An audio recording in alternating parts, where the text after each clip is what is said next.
Chapter 361 Putting Together Corpses, but seeing the scene in front of his eyes, he became stupefied. Unexpectedly, Hushi was sticking needles into the corpse. And furthermore, she was also bringing the chopped-off hands and feet over. Once again, through flying needle and running seam, she sewed together the four limbs again. Wu Xian admitted that this girl's appearance when she was concentrating on stitching was so pure and holy, so awe-inspiring, as if she was set high up, too, and was a god who was able to decide whether or not someone lives or dies. After she sewed Shijia's four limbs back on his body, except for a light scar, you surprisingly couldn't see that the four limbs had previously been chopped off.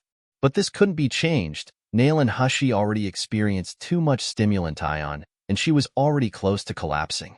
If not, how could any regular person be able to treat the dead bodies and even take the chopped-off hands and feet, to be able to cautiously and solemnly sew them back on? The most frightening fact was that after Hushi finished sewing Shijia, she didn't stop there. She took the other 9 corpses and moved them to a clean corner. Afterward, one by one she began to use acupuncture, and then she began to treat their 1,000 sore and 100 hole, 3 bodies.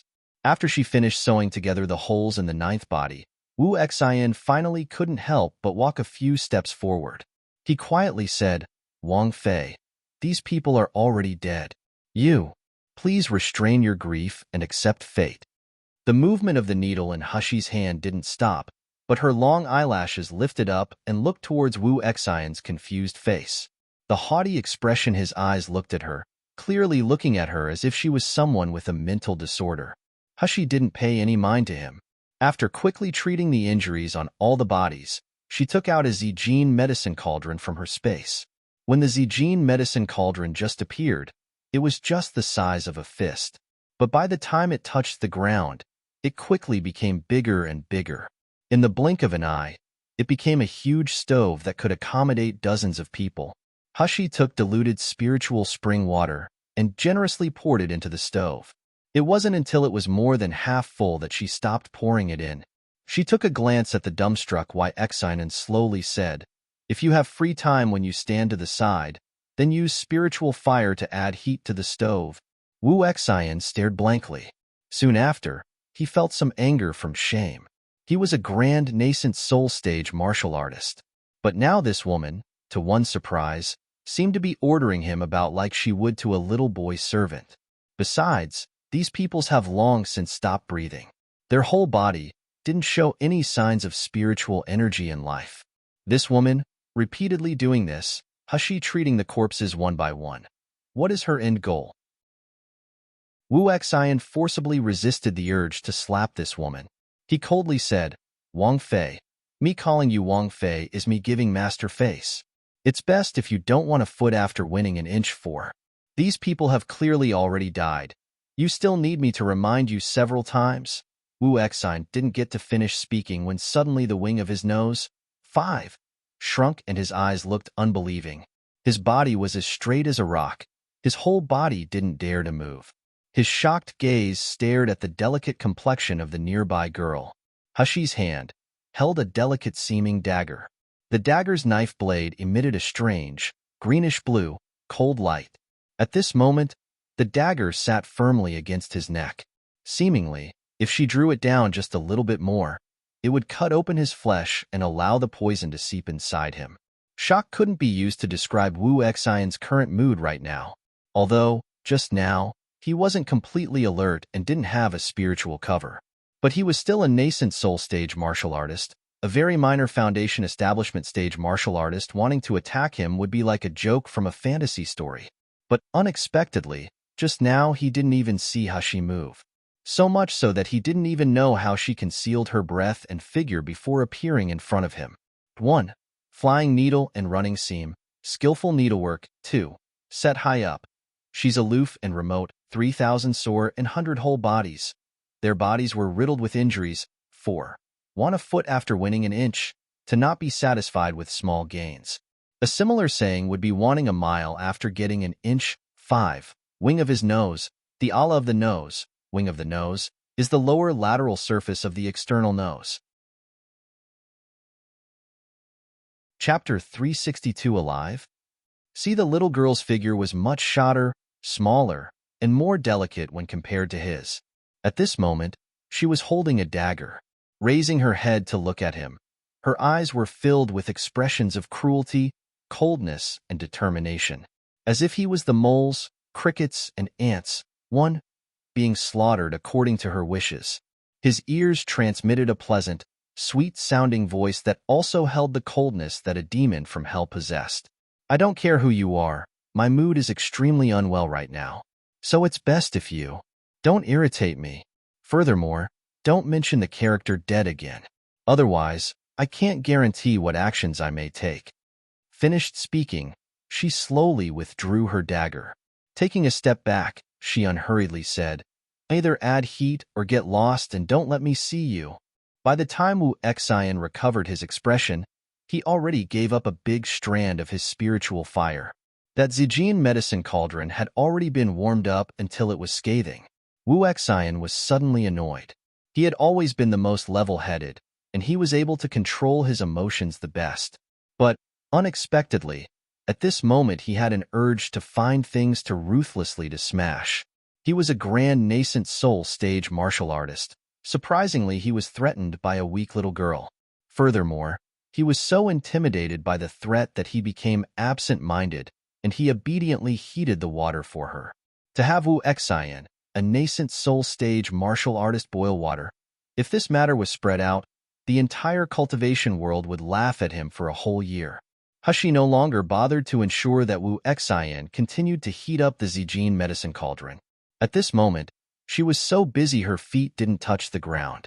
She continuously took out spiritual pills from her space, throwing them into the cauldron afterward.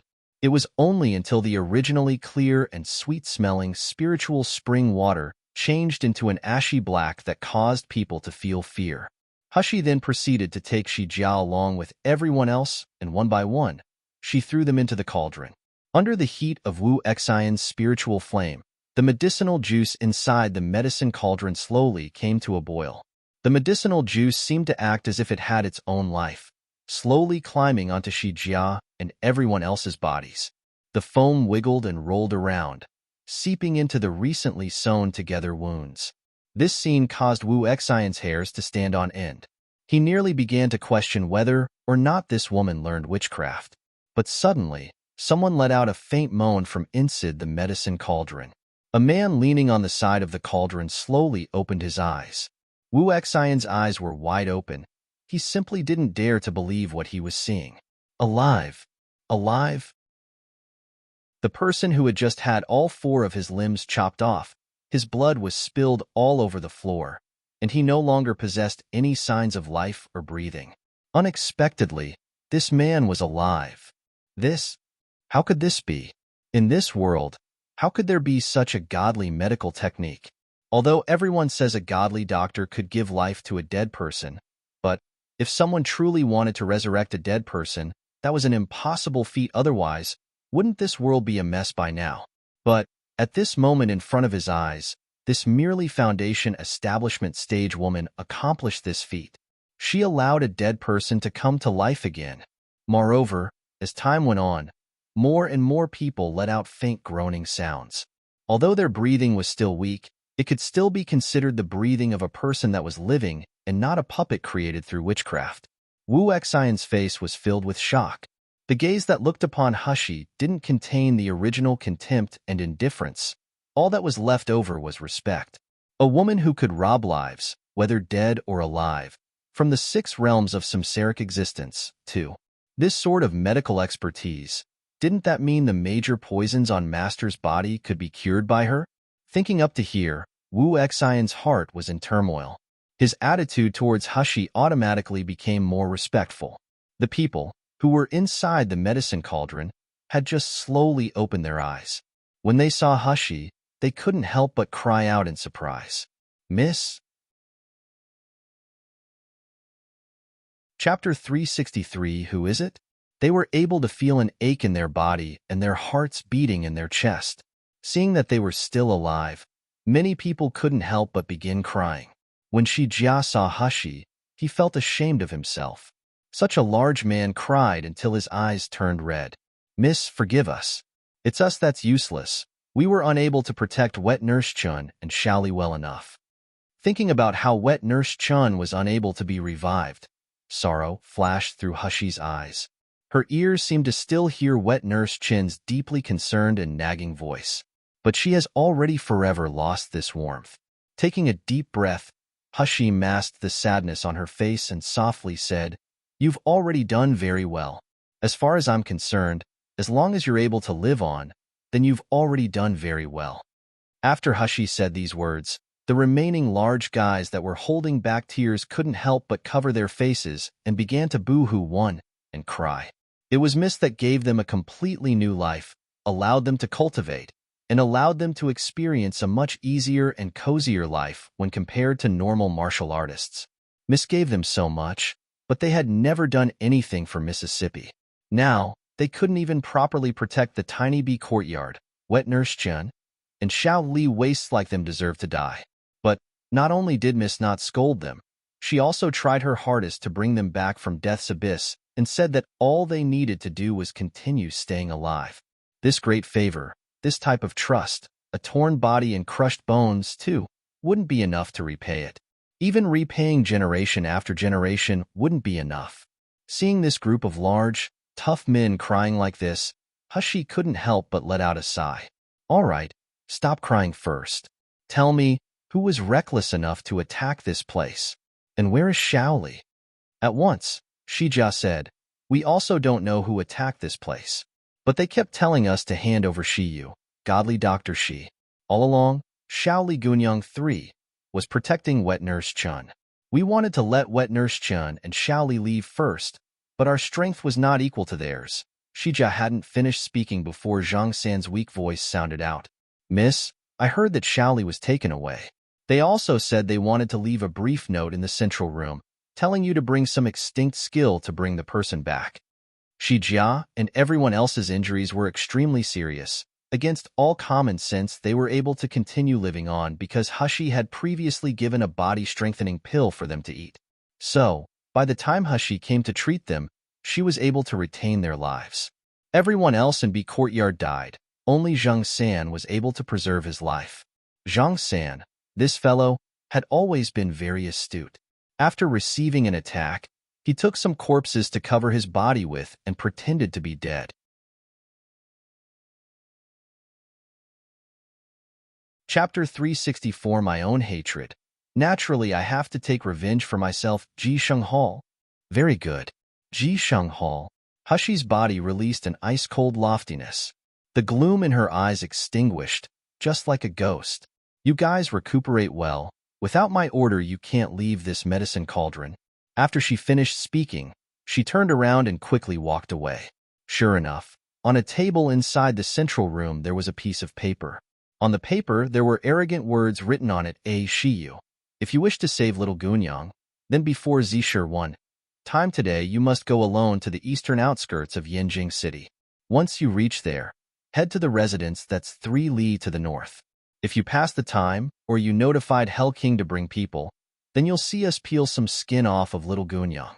Remember, don't test my patience and come on time."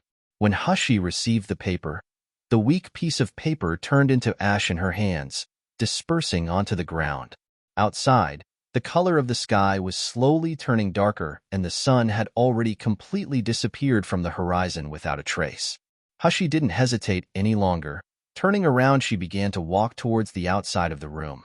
But she only moved 2 steps before she saw Wu Xian in front of her and blocking her. "Wang Fei, requesting for subordinate to be able to follow you. Wasn't it just a few bouncing clowns, too? Regardless of whether it was Ji Sheng Hall or someone else, if he wanted to kill someone, wasn't it as easy as a hand's turn?" 3. Hushi indifferently shook her head. "No need. You stay here and guard. Don't let Shijia and the others receive any harm." Because the piece of paper mentioned Hell King Manor, it meant that these people would likely be concerned dogs and jump over the wall for harming Xiaoli. In order to ensure Xiaoli's safety, even if it's 1 in 10,000, she couldn't take the risk. Wu Xian wrinkled his brows.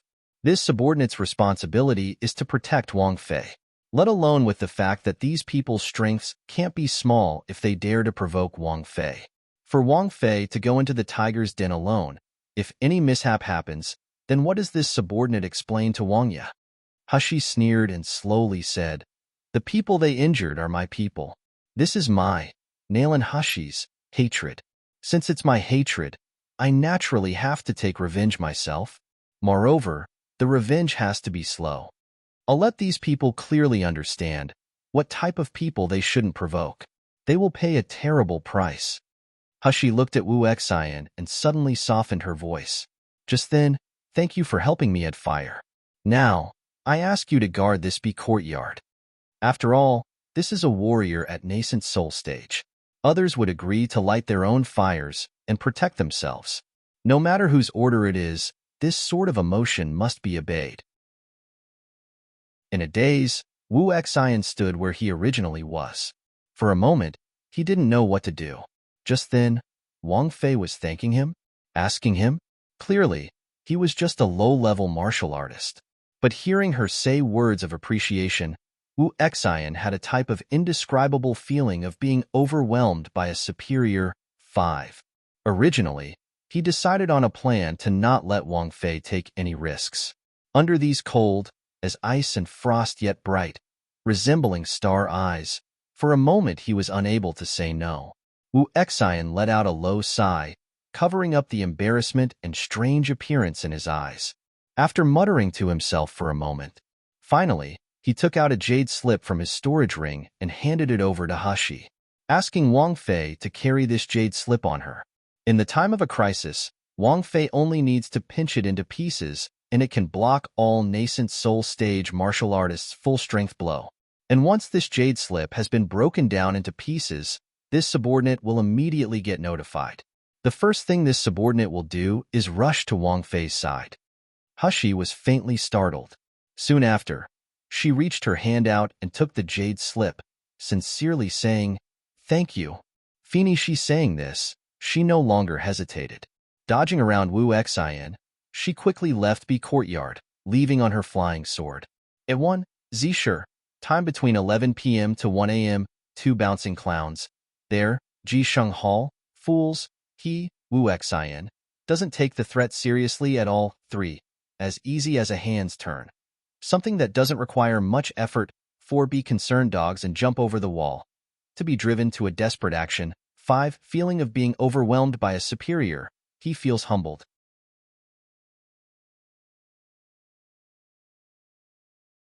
Finished speaking, he used the hand holding a cattail leaf fan and went to grab the youth. But his hand didn't even touch the youth's clothes when, all of a sudden, he felt piercing and sharp pain on the palm of his hand. Once again, Qin Hai became distracted for several seconds before he reacted. Afterward, he looked on helplessly as wisps of blood came out of his wrist. Soon after, his 2 palms popped and fell onto the floor. Actually, 2 palms were simultaneously cut off. Qin Hai's eyes were filled with alarm. Ah! His mouth was open wide, producing this mournful howl. But, before his voice could spread widely throughout the quiet street, a purple vine wound around his neck, ruthlessly tightening around it, and didn't allow him to make another word. And the young manservant holding onto the plank had long been scared foolish. His whole body was trembling and his teeth shook, making gidge sounds. After a quarter of an hour, the purple vine disappeared, and the little manservant quickly closed his eyes and fainted on the ground. This youth was evidently the person Ji Shanghel carried a vendetta against Hushi. She made the young manservant lose consciousness and grabbed the plank, sealing the shop closed. Chapter 366 Caged Bird Warning. There's some cursing in this chapter. I've censored it, but here's a warning anyway. Soon after, from within her body, the purple vine twisted around and came out. It rapidly grew, quickly following along cracks in the door and the wall, growing all over Ji Sheng Hall's courtyard. Under the cover of the night, nobody saw that the both inside and outside of Ji Sheng Hall's walls were densely covered in purple vines. Additionally, this purple vine separated the 2 worlds through an enchanted barrier, allowing all the people inside Ji Sheng Hall to become caged birds. Nobody would escape and nobody could let out any sounds. A moonless and windy night was the best time for interrogation and murder. Hushi retook the purple abyss vine wrapping around Qin Hai. Qin Hai let out several violent coughs. Immediately he wretchedly howled like a pig being slaughtered. Because the purple abyss vine put down an enchantment, people outside couldn't hear any more sounds from inside Jisheng Hall. But, naturally, the people inside Jisheng Hall's courtyard could hear everything. So when shopkeeper Qin Fu heard the screams, he couldn't even be bothered to properly finish putting on his clothes before running out. As he was running, he also screamed, "That son of a bee is tired of living, daring to come to Jisheng Hall to cause trouble. Do they know whose territory this is?" Qin Hai, who was originally wailing like ghosts and crying like wolves, immediately frantically threw himself over to shopkeeper Qin when he saw him approaching. Lifting up the arm that had been cut off at the wrist, he bawled, "Daddy, save me, ah. You have to act as my master, ah. My hand. My hand." It was all that smelly youngster. He, in one swipe, chopped off my hand. Woo woo woo. "Daddy, you have to take revenge for me, ah." When shopkeeper Qin saw Qin Hai's chopped off wrists, he could only see the white bone inside the fierce-looking flesh. His two eyes blurred and his body staggered. Immediately, he was suddenly angry. Who? In the end, who was it that dared to hurt my son? I will dismember their body 10,000 times. Qin Hai was actually his only son. Although his spiritual base is heterogeneous and his innate cultivation skill wasn't good, but he certainly had a gift for studying medicine. At an earlier time, when Dr. Xie was in a good mood, he, Dr. Xie, promised to properly educate his shopkeeper Qin's son. Originally, shopkeeper Qin didn't set his heart on this son, but Dr. Xie's words helped fill his shopkeeper Qin heart with hope. As long as he, Qin Hai, could gain Dr. Xie's inheritance, Qin Hai could become a doctor with a rank. How would their Qin family fear lacking an opportunity to achieve meteoric success in their life then?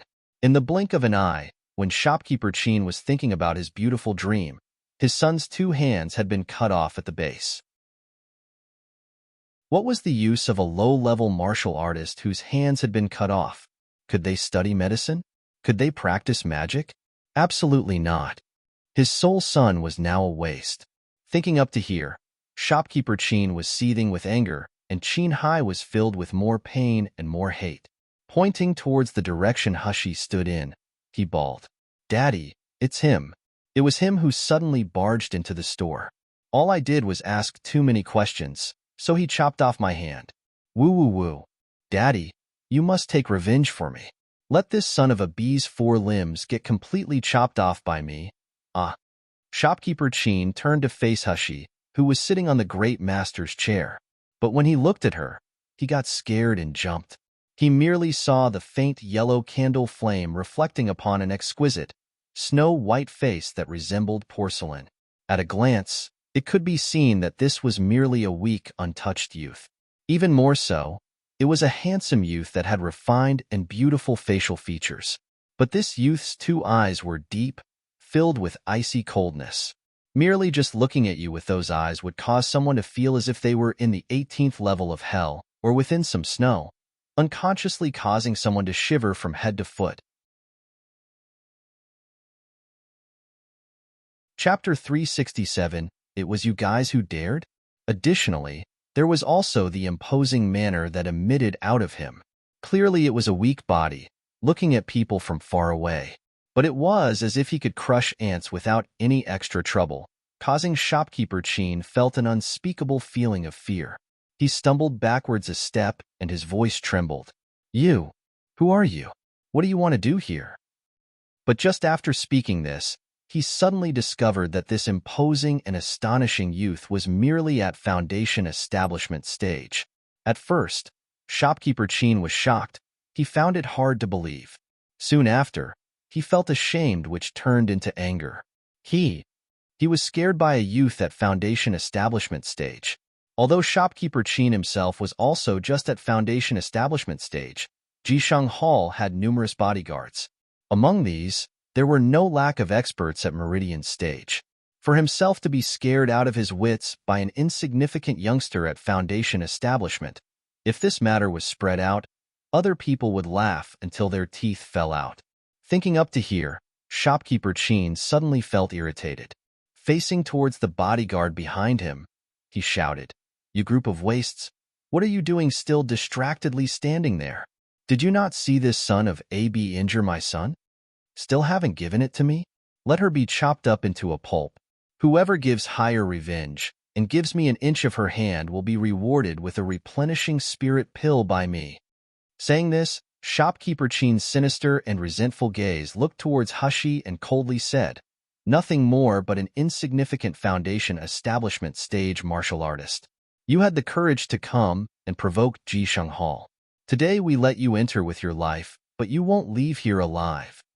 Having heard what was said, the group of bodyguards loudly answered, "Yes." Quickly, they encircled Hushi. These bodyguards were martial artists hired by Ji Sheng Hall.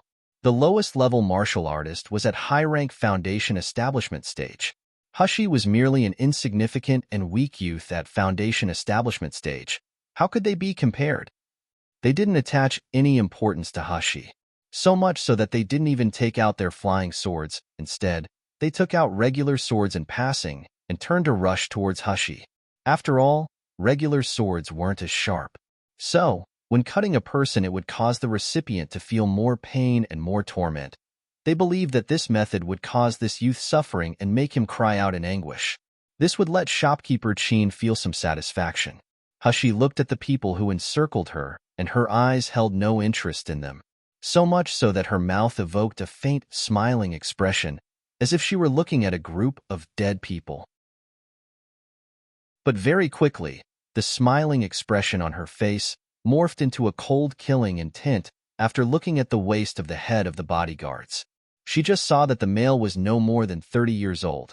His face was 3/4% the same as shopkeeper Chin and Chin Hai's. Hung around this person's waist was a storage bag, and this storage bag was one that Hushi recognized. It was precisely the one that Hushi had gifted to wet nurse Chun. Hushi narrowed her eyes. It was only until the bloodthirsty look in her eyes passed before she fixed her attention onto the male and slowly said, "Be courtyard located on the east side at the foot of Tsang Mountain. Was it you guys who dared?" Having heard what was said, the head male stopped in his steps.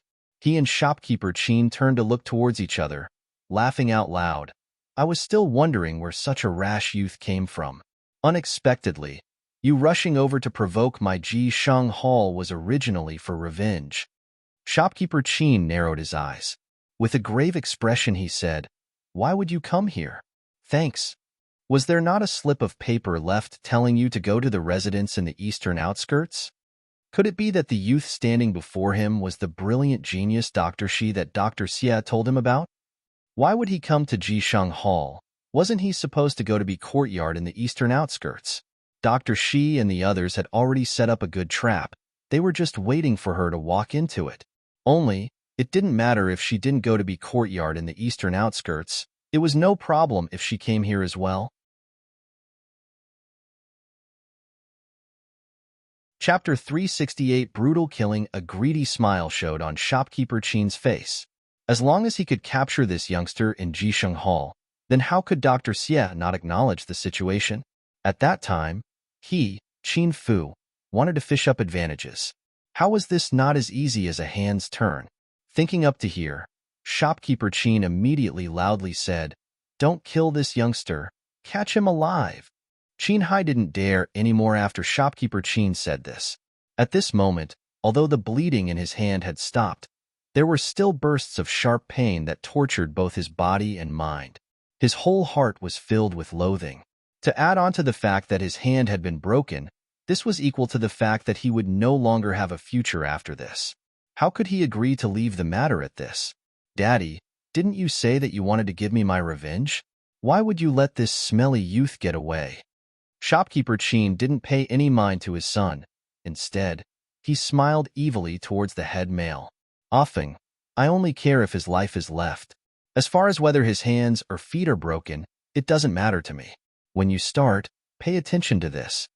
The male who was called Offeng was the same one mentioned by Zhang San, shopkeeper Chin's nephew, Qin Feng. Originally, the relationship between Qin Feng and shopkeeper Chin was separated by 1,000,000 miles. But Qin Feng's aptitude for cultivation wasn't bad, and at 40 years old he already got to meridian stage. To add on to the fact that he was very firm when doing things, it caused shopkeeper Qin to think highly of him. Even Dr. Xie was rather respectful to him. This time when they attacked the bee courtyard in Song Mountain, inside Ji Sheng Hall only Qin Feng and his several younger brothers could participate. The other bodyguards in Ji Sheng Hall didn't even meet the qualifications. At this moment, having heard shopkeeper Qin's words, Qin Feng looked towards the boss and laughed out loud. Be at ease. I'll definitely play like a cat would a mouse and nicely tease our little godly doctor. How could I act like I did to those trashes from B Courtyard? If he truly died, Dr. Xie may not look for me anymore. Listening to their dialogue, Hashi's mouth slowly picked up. Looks like I don't need to ask anymore. You guys definitely had a part in it. We had what? Qin Feng disdainfully looked towards Hashi. Rubbing his chin, he chuckled. It was nothing more but a group of wastes. They still dared to rebel. Heh, what a pity, They were only Qi refining stage martial artists. Even if they went all out and rebelled, how could they escape out of our palms? Saying this, he still looked at the crafty-looking little brother standing next to him. Smiling, he said, AI, rat, do you still remember the expression of those group of people during their final struggle? That type of despair, that sort of helplessness. It really leaves a memory in someone. This rather die-then-submit type of people are my favorite. Watching them give up hope and become hatred but be helpless. That appearance is even more satisfying than Fing a big talking young lady. The little brother who had been called a rat immediately started mischievously laughing and said, how can I not remember? Especially that black and foolish big one. Fengge, do you still remember the look on his face when he saw that old lady die? Ha ha ha, thinking about it now is hilarious. I cut off his hands and feet. He even wiggled around on the floor with all his might. Really was the same as a caterpillar. It's too funny. I messed with them so much it was hard for me to kill them. Once the rat's words were said, it immediately caused Qin Feng and his little brothers to burst into laughter. They lacked any worry. In front of Hashi, they began to discuss the pleasure they received when brutally killing the group of people in B Courtyard. Someone said, I pulled their intestines out and twisted it around their neck. I watched them get strangled by their own intestines. It really is too interesting. Chapter 369 Optimum Tonic. Someone else said, what a pity that B Courtyard was just full of a group of old smelly men. The women they could play with were just a few ordinary rough servant girls. They would be finished after just playing a few times. If they could play with the soft-skinned and tender servant girl, it would be too good. Qin Feng clicked his tongue and sighed towards Hashi. This little genius doctor looks quite pretty. Soft-skinned and tender flesh. A beauty who's able to overturn cities. Compared to the most beautiful woman in a brothel, you are 30% prettier. Once Dr. Xie learns what he wants to from this person, we'll request for the genius doctor and properly play with him. Younger brothers, does this sound good?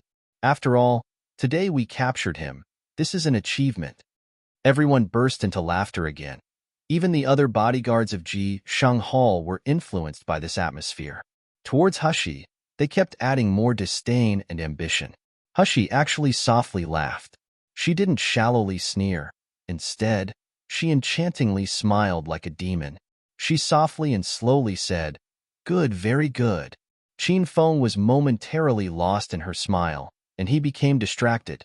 Following which he heard her indifferent voice. That sound was silky and soft, as if it were a feather softly floating in his heart, causing his heart to feel as if he wanted to do something, but he lacked the courage to. But his brain kept turning over the words. What does good mean? When suddenly a purple vine that seemed to appear out of nowhere shot in front of him. Without waiting for him to respond, the purple vine wrapped around his chest. The tip of the purple vine softly struck against his thoracic cavity, and a pounding heart appeared in front of Qin Feng. Qin Feng's two eyes were open wide. It was as if he had seen a ghost as he looked at the purple vine that was constantly rocking in front of him and the live heart pulsing on the vine. The purple vine seemed to be very happy as it swayed around for a while. Suddenly, it shot out a dozen or more other roots. Following that, Several sounds sounded out, Poochie, Poochie, as they entered inside Qin Feng's body.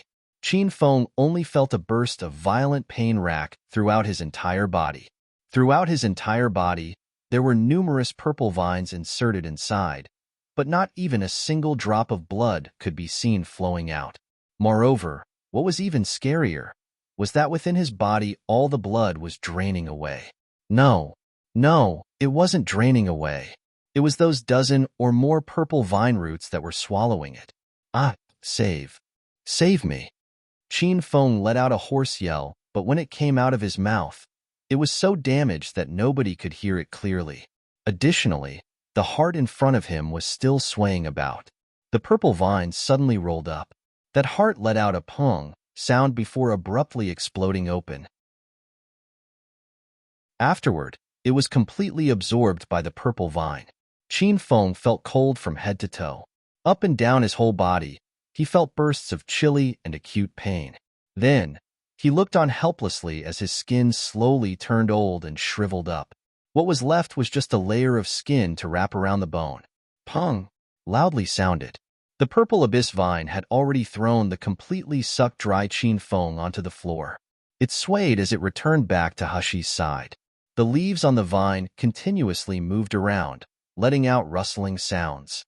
This was the purple abyss vine expressing its limitless cheerful emotion.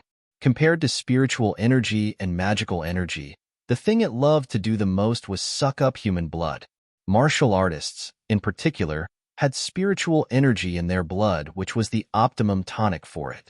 It's just a pity that previously, Hushi didn't allow it to randomly suck blood.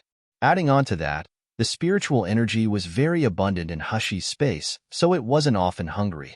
As a result, it didn't get to taste very many martial artists' blood. But today Master said, it could play and eat as it wished as long as it was the people inside this room, allowing it to breathe in as it wished. Purple Abyss Vine just finished eating all the man's blood and even swallowed his heart. This taste was truly too splendid.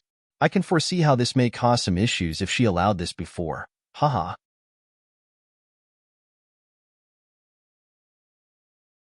Chapter 370 Terrible Monster. And inside this room, there was still so much delicious food. The more the Purple Abyss Vine thought about it, the more incomparably happy it felt. Master was really a good person. In the blink of an eye, the people who were just talking turned into mummies who were taking their last breaths. This originally amused and boisterous scene suddenly turned sluggish. A large part of the bodyguards had frightened expressions. And Rat, who was the closest to Qin Feng, suddenly came back, screaming, "Big brother!" Rat supported a person up, but all he saw was a mummy with a face full of terror. The skin on the person's entire body was wrinkled together. Except for the skin and bones, there wasn't even a drop of blood inside his body. The two eyes protruded inside the eye socket, holding dread in them. Upon seeing this, Rat immediately opened his eyes wide. Rushing towards Hushi, he yelled out, "Son of a B, you killed my big brother. I want you to pay with your life." After he said this, he took out a flying sword and advanced towards the people behind him. Snarling, "Everyone, let's unite. Even if that purple vine is difficult to deal with, there's only one person controlling it. If we unite and get rid of him, then we can get revenge for Big Brother." Once everyone came back from the fright, they felt that the words that Rat spoke were correct. Although this youngster was difficult to deal with, he was only at foundation establishment stage. Even if his magical weapon was strong. So what? Don't tell me he could block everyone's attacks? If he used just spiritual energy, at some point it would run low. Thinking up to here, everyone took out their flying sword and quickly launched an attack on Hushi. For a moment, all sorts of flying swords advanced towards Hushi. The screams all mixed together, shaking the earth with its power, causing the entirety of Ji Sheng Hall's shop to shake. All one heard was, "Hong Long One." The place that Hushi was originally standing in got a huge hole smashed into it. Smoke was rising spirals around the surroundings of the hole, and dust was flying out. There was also the sound of thunder and lightning crackling and rumbling around the scene. Rat laughed. This sort of attack, if you could still manage to dodge it, then Grandpa will.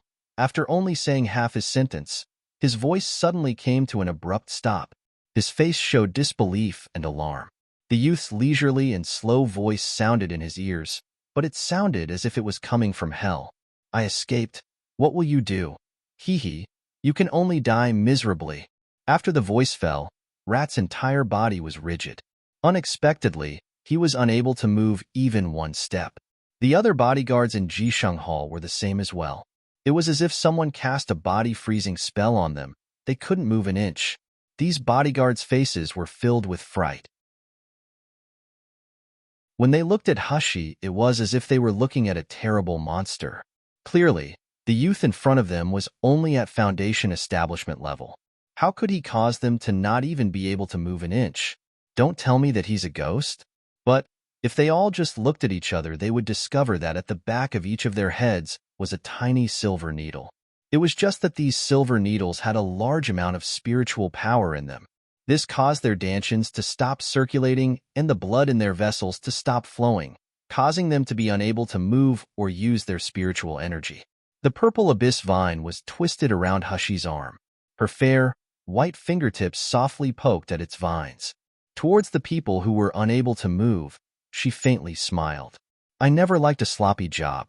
Originally, when I came here, I was going to give everyone a quick death, but you apparently didn't give me that opportunity. Seeing as you all take pleasure from tyrannizing people, when it comes time for you to be tyrannized, you must be a glutton for punishment. 1. Hong long rumbling sound.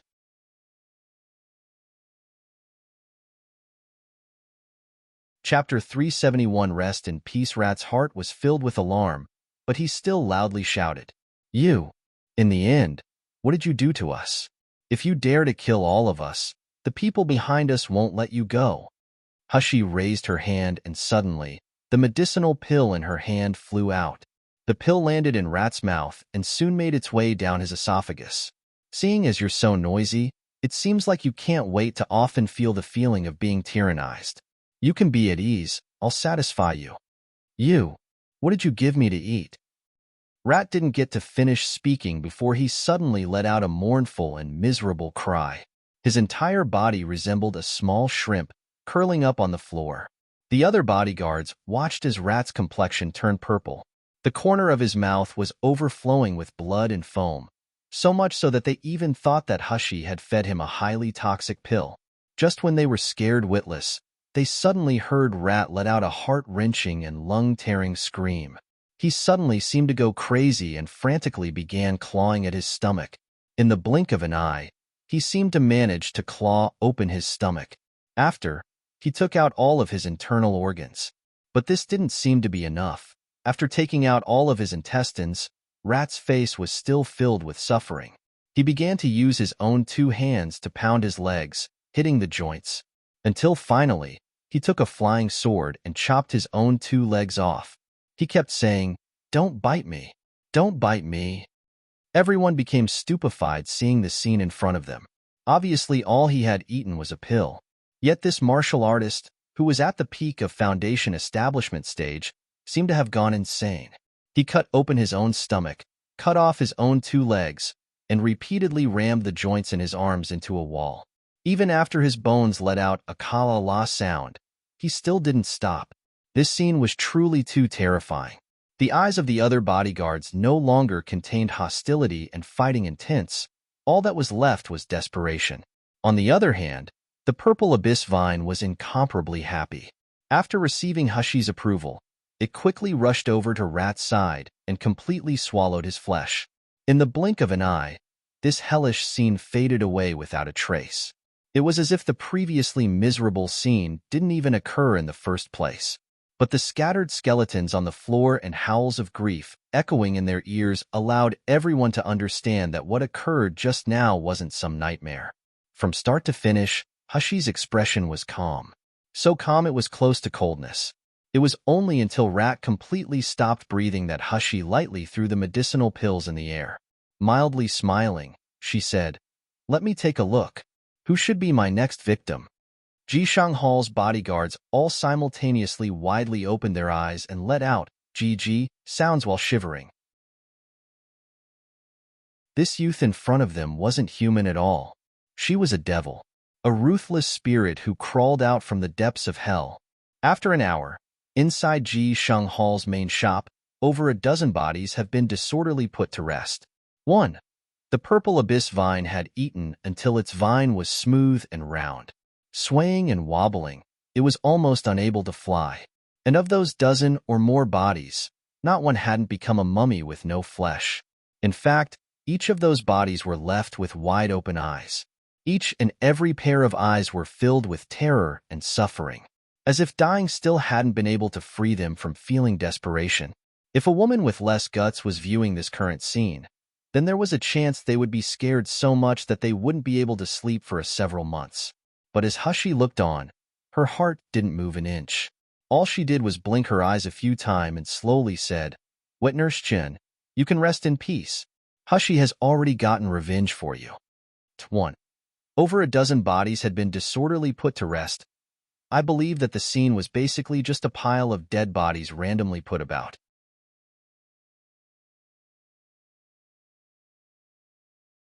Chapter 372 Selfish Appearance finished speaking. At the turn of her wrist, Purple Abyss Vine turned into a purple shadow that entered into the palm of her hand. Turning around, Hushi began to make her way to the corner of the room, towards the back of a screen. Upon hearing the footsteps, shopkeeper Qin and Qin Hai, who were originally hiding behind the screen, seemed to be birds who were startled by the mere twang of a bow one. Suddenly lifting up their heads, their faces were full of fright as they looked towards Hushi. You better not come over here. Don't kill me. Don't kill me. If you want something, I'll give it to you. Any of the items inside Ji Sheng Hall can be taken by you. I'm begging you not to kill me." Shopkeeper Qin's voice was filled with fright.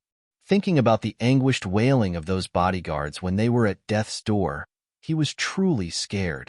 Up until now, he had his doubts. Would they be able to successfully bring together Dr. Xie and this youngster? What were the odds of success? Even Dr. Xie had countless experts lying in wait. Because this youth before his eyes was too ruthless, too decisive, and had countless methods. He watched Hushi walking step by step closer to him. The purple abyss vine curled around her wrist lightly swayed around, causing its leaves to create rustling sounds. Shopkeeper Qin couldn't help himself anymore and began to shriek. Taking the son by his side, he ruthlessly tossed him towards Hushi. Having been pushed towards Hushi by Shopkeeper Qin, the originally frightened Qin Hai couldn't help but begin to push his entire body towards Hushi. The loyal and protective purple abyss vine didn't wait for Hushi's order before flying out and rolling into Qin Hai's body. The sharp purple vine entered his body with piu-piu sounds. In the blink of an eye, it had already sucked his flesh cleanly and neatly. Upon seeing this scene, Hushi's lips couldn't help but lift up into a taunting sneer. Qin Fu, who just a moment ago was repeatedly shouting that he would take revenge for his son, used that son as a shield in the face of death. In front of life or death, a person's selfish and ugly appearances would come out. Looking at it would really let people feel amused, but also disgusted. Shopkeeper Qin staggered along, throwing himself at the front door of the shop and began pounding on the wood door. He even took out his flying sword and began to repeatedly chop at the door, loudly shouting, "Save me! Save me! Someone inside Yanjing City is murdering people." As long as he could run away from Ji Sheng Hall, then he could stay alive. Because martial artists were unable to fly or fight inside Yanjing City, murdering people was an even more serious crime. And every night, Imperial Guards patrolled every street inside Yanjing City. If you want to cry for help from those Imperial Guards, how could that Shiyu possibly contend against all those Imperial Guards? But, no matter how many times Shopkeeper Qin pounded on the wooden door, it didn't budge an inch. Furthermore, he had almost yelled until his throat was hoarse. But the entire time, the outside was quiet. Nobody even heard his voice. Even more so, nobody would care about his life or death. A 5th-rank magical purple abyss vine at its peak would have a strength that was equivalent to a martial artist who was at the summit of Gold Core stage. Compared to Qin Fu, who was merely at Foundation Establishment stage, how could he possibly break the enchantment that purple abyss vine had put down? Frightened, Qin Fu urgently turned his head. He wanted to run inside the courtyard and escape through the courtyard's walls. But just when he ran 2 steps, his entire body was enveloped by a purple vine and was firmly held in the air. Hushy's icy cold voice sounded out, "Tell me, who incited the matters in Song Mountain's B courtyard? If you honestly and clearly answer, I can still give you a quick death." Shopkeeper Chin was suspended in the air by purple abyss vine. He felt the purple vine's sharp vines continuously moving around his body. This scared him until he pissed his pants. Snot and tears rolled down his face. "Spare me. Spare me. Ah. Genius Dr. Shi. It wasn't me. This matter wasn't done by me. It has no relation to me. Ah. I'm only Ji Shanghal shopkeeper. I don't know anything. Ah." 1. Birds who were startled by the mere twang of a bough. Someone who frightens easily, possibly due to previous experiences.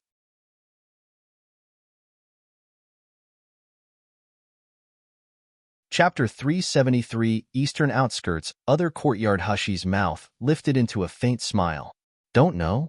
She talked extremely slowly, but just when she just finished speaking, the purple vine suddenly came out. After a whooshing sound, Shopkeeper Chin's hand had been nailed to the wall. Shopkeeper Chin let out howls that resembled those of a pig who was being slaughtered. Fishy-smelling water kept incessantly coming out of the crotch in his trousers, letting out deep sounds. Hushy softly stroked the foliage of the purple abyss vine wrapped around her wrist. She quietly said, "This is your last chance. If you don't say anything, I'll give you a medicinal pill. I trust that you saw the way your subordinates died. Do you want to experience the feeling of digging out your own stomach and digging out your intestines? I'll talk. I beg of you not to feed me that pill. Woo. Shopkeeper Chin had long been scared out of his wits and didn't dare to hide even a little bit of information. It was Dr. Xie. It was Dr. Xie who brought people to be courtyard. From the day that the both of you fought, he had been searching for you. But I don't know what he wants to find you for. All I know is that he's determined to win the secret methods on your hands from you. But these matters truly have nothing to do with me. I'm merely a shopkeeper who sells pills. I don't know anything. I'm begging you, young hero, to be a big person with big generosity. 1. Let me off. I'm begging you to let me off." Dr. Xie? It was the arrogant third-rank doctor from the day she saved Xiao Li's older brother. Then it seems like that day when coming to massacre B courtyard, they truly took away Xiao Li. It must have been to take the secret repairing broken muscles and tendons medical method in her hand. However, it was just for such an insignificant prescription that they went as far to cruelly murder the people of B courtyard, allowing wet nurse Chen to experience a violent death. Dr. Xie. Xie Chouming. Very good. Very good. Where is Dr. Xie? Shopkeeper Chin's voice trembled. Xie. Dr. Xie is in a residence in the eastern outskirts. People are waiting there for you to walk into the trap, to ambush you. Dr. Xie is also there. Sure enough, he had set up a good trap inside the residence at the eastern outskirts, just waiting for her to jump in. Hushy's mouth secretly curved coldly. "The little Gunyang that you guys took. Where is she?" Shopkeeper Chin opened his mouth. Just as he was about to speak, the purple vine rustled about and arrived at his stomach. The sharp purple vine softly rubbed against his clothes, seeming to act as if it could plunge inside him at any moment. Shopkeeper Chin was frightened stiff. He no longer concealed thoughts he originally wanted to hide. "At once," he loudly said, "that little Gunyang is also at the other courtyard in the eastern outskirts. She has just been imprisoned inside the basement.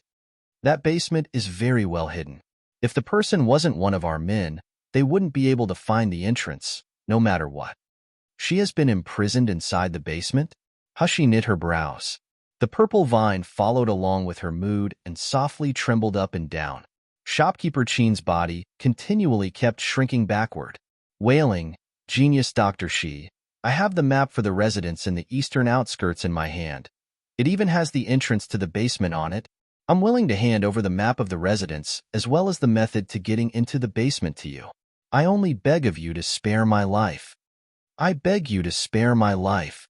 Hushy narrowed her eyes and arrogantly looked at him. "If the map you take out is real, I can spare you. But if the map is fake, hee hee. Even if I let you off today, in the future I have 10,000 ways to let you experience a life worse than death. I absolutely don't dare. I absolutely don't dare to deceive young hero. Having heard what was said, shopkeeper Chin was overjoyed at the good news. His entire being frantically arrived in front of a medicinal cabinet. Softly, he patted it a few times when suddenly, there was a pong sound and a medicinal cupboard appeared. Afterward, a piece of craft paper, too, appeared alongside a jade slip inside the medicinal cabinet. And one a big person with big generosity. Big person is shopkeeper Chin saying that Hushi is superior to him in every way. 2. Craft paper. Craft paper is paper or paperboard produced from chemical pulp produced during the craft process.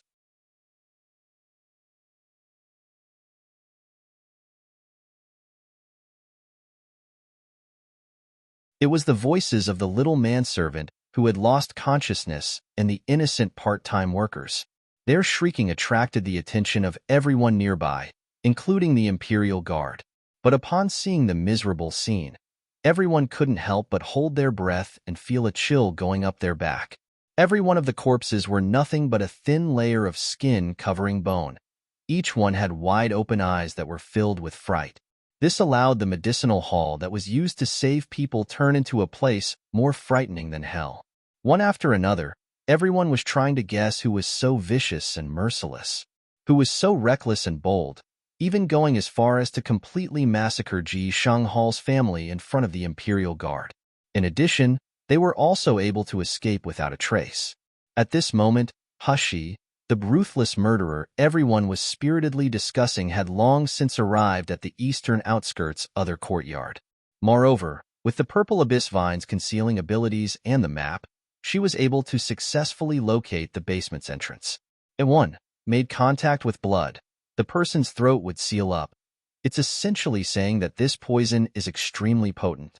The moment it touches blood, you're done for.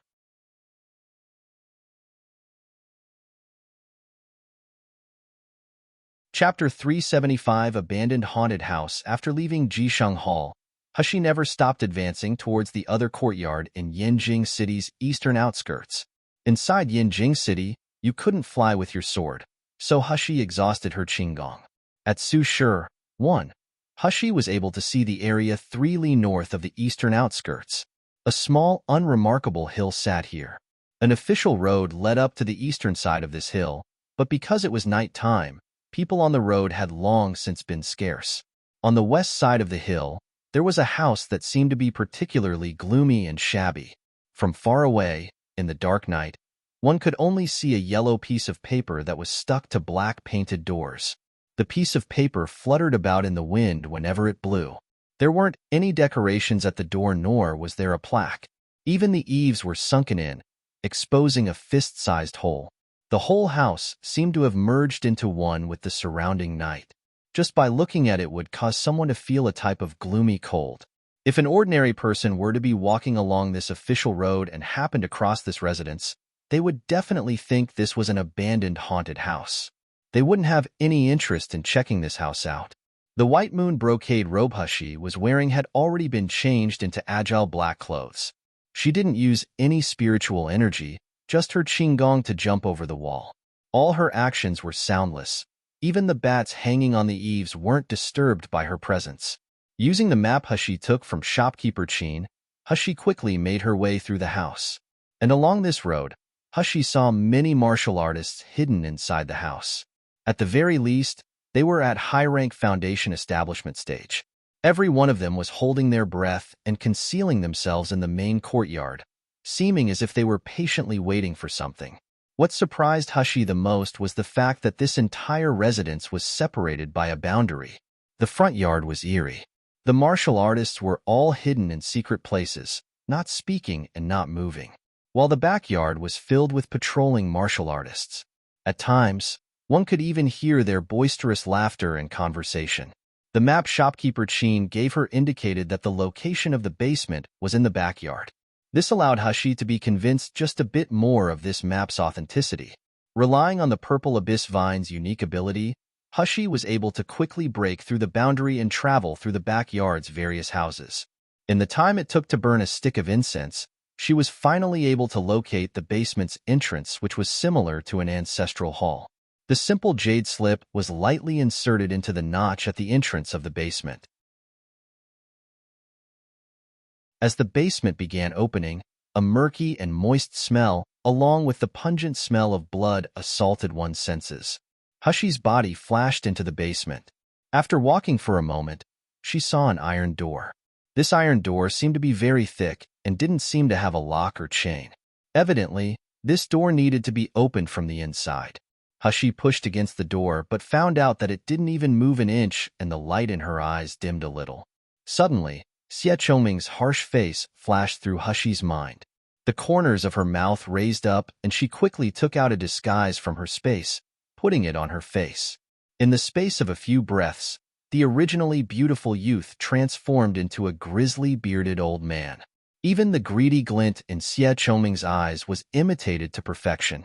Although her build couldn't be changed in such a short period of time, this disguise would be sufficient inside the dusky basement.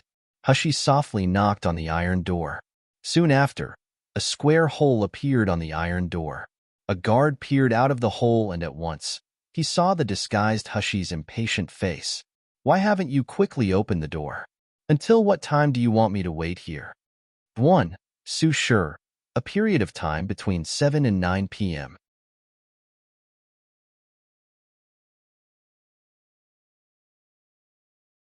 The guard was clearly shocked and stuttered. "Xie? Dr. Xie, why would you be here at this time? Aren't you supposed to be at the front? Presumptuous." Hushy's strict voice said. The loud voice and intonation were exactly the same as Dr. Xie's voice. "Whatever I want to do and wherever I want to be, when is it your turn to ask me questions? And you still haven't quickly opened the door." Yes. The guard no longer dared to tarry and immediately went to press a mechanism on the other side of the door. As the iron door opened, ka-ka sounds were heard, but before the guard could clearly see Dr. Xie's appearance, a purple shadow suddenly came out. Only pu was heard as the guard felt a burst of sharp pain on his neck. He didn't even have time to groan before he dropped to the floor, severing any opportunity to live anymore. Hushy closed the iron door and took off the disguise on her face. Her footsteps were noiseless as she began advancing forward. The further she walked in, the more pungent the stinky and bloody smell became, causing one to feel even more nauseous. After walking approximately 2 more steps, Hushy heard the coarse voice of a male. "Why place rotten flesh here at the intersection? Just looking at it spoils one's appetite. Why haven't you quickly tossed it to a corner?" Soon after, another person's laughing voice answered, "This isn't some rotten flesh, they're clearly still alive. It's just that the pain and suffering of being alive is much worse than being dead." Hushy's figure flashed like a phantom. Soon after, she was hidden inside a corner, looking towards a not-so-distant place. This place was clearly a prison. At this time, it was brightly lit, and there were several men dressed in black clothing and holding weapons, guarding the prison. There were also some males who wore strange totems on their clothing, gathering together in 2s and 3s as they looked after something. It wasn't obvious what they were studying. From Hushy's point of view, she could only clearly see the 2 men who were just speaking. They seemed to be about 30 or 40 years old, and they were at meridian stage. At this moment, there was a short and stout male among these people. His coarse and short hand held a piece of fur, turning it over up and down and left and right, suspiciously saying, "Are you sure this is the fur of a 9-tailed fox? How come this looks nearly the same as an ordinary beast's fur to me?" Another thin and tall male saw his actions and became shocked. At once, he threw himself at the fox fur and carefully took it back, unhappily saying, "You be a bit more careful, okay? This is genuine fox fur. In the entirety of Miluo continent, nobody can take out a second one as fresh and intact as this one. If you were to take this to the market to sell, even if it was a 9th-rank magic weapon, you could exchange this for 8 or 10 of them. Do you understand? 8 or 10 9th-rank magic weapons?" The short and stout guard was scared silly. The eyes looking upon the 9-tailed fox fur immediately became 70% more passionate. The thin and tall male carefully stored the nine-tailed fox fur inside a jade box and mischievously laughed. Of course, it's because of the fact that this nine-tailed fox fur is so precious that Elder Jiang has instructed you and me to come down here and skin this fox. Out of all the experts in Jiang Manor, the two of us are the best at skinning the skin off the prisoners. This time, you and I have made such a large contribution. When Elder Jiang evaluates us, he'll surely bestow countless rewards to the two of us. When the short and stout heard these words, he immediately felt proud of himself and laughed. That's only natural. We're even able to skin off human skin completely and fully without any part of the skin receiving any damage. Don't even mention this small fox.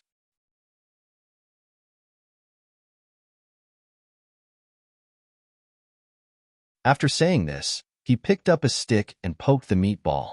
Are you certain that this little fox is still alive? The previous people who had their skin peeled off only lived for 2 hours. Seeing that the time they were suffering and in pain didn't last long, your daddy, out of sorts. That's correct. Next to them was a meatball that was dripping with blood. The meatball's entire body didn't have any fur on it, and it was lightly twitching. If one didn't carefully look at it, they truly wouldn't be able to tell that this was a living animal. Forget about it even being a nine-tailed fox. The tall and thin male's face held a "you idiot" expression as he laughed. Don't look at the bloody ball in this moment. Don't forget, this is a nine-tailed fox. Do you think that their magical ability and power can be compared to some insignificant and ordinary person? Feel at ease. Even if we put her under the scorching sun for 3 days and 3 nights, she won't die. Only this feeling is definitely 100 times more painful than dying. He. The short and stout guard's face had an excited expression. After Elder Jiang gets those extinct methods from that so-called genius doctor, it would be better to take this little fox out and let the sun shine on it. Up until now, I still remember the miserable shrieks the fox emitted when we were skinning her. This sound is truly too wonderful. It's even more exciting than torturing 100 people. The tall and thin guard's eyes were also filled with light, but he shook his head. Forget it. Don't even dream about it. This is a nine-tailed spirit fox. Its fur isn't the only valuable item on it.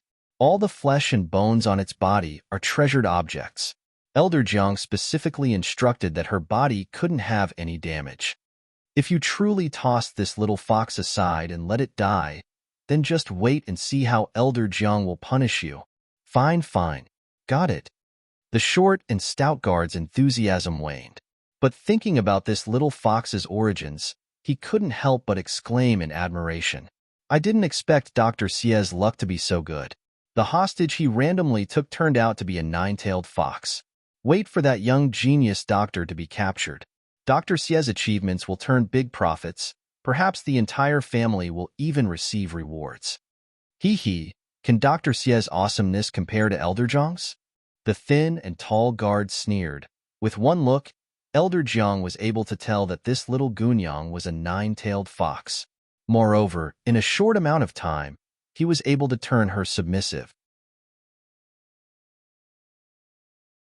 There wasn't even an opportunity for her to use the self-exploding enchanted pill. Naturally. The short and stout guard laughed. Who is Elder Jiang? Whether it's medical expertise or cultivation stage, he's number one. Most of all, opening up this underground test pharmacy, it's truly too much like my heart's intention. But saying this little fox's age is so small, but her temper is truly fierce.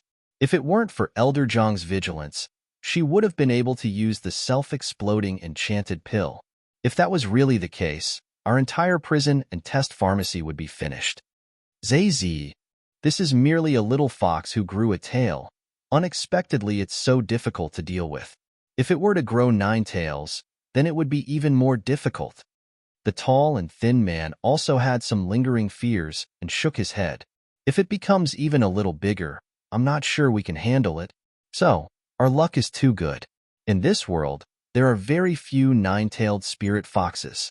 If we allow them to grow up, even mighty nascent soul stage martial artists would be unable to deal with them, let alone us.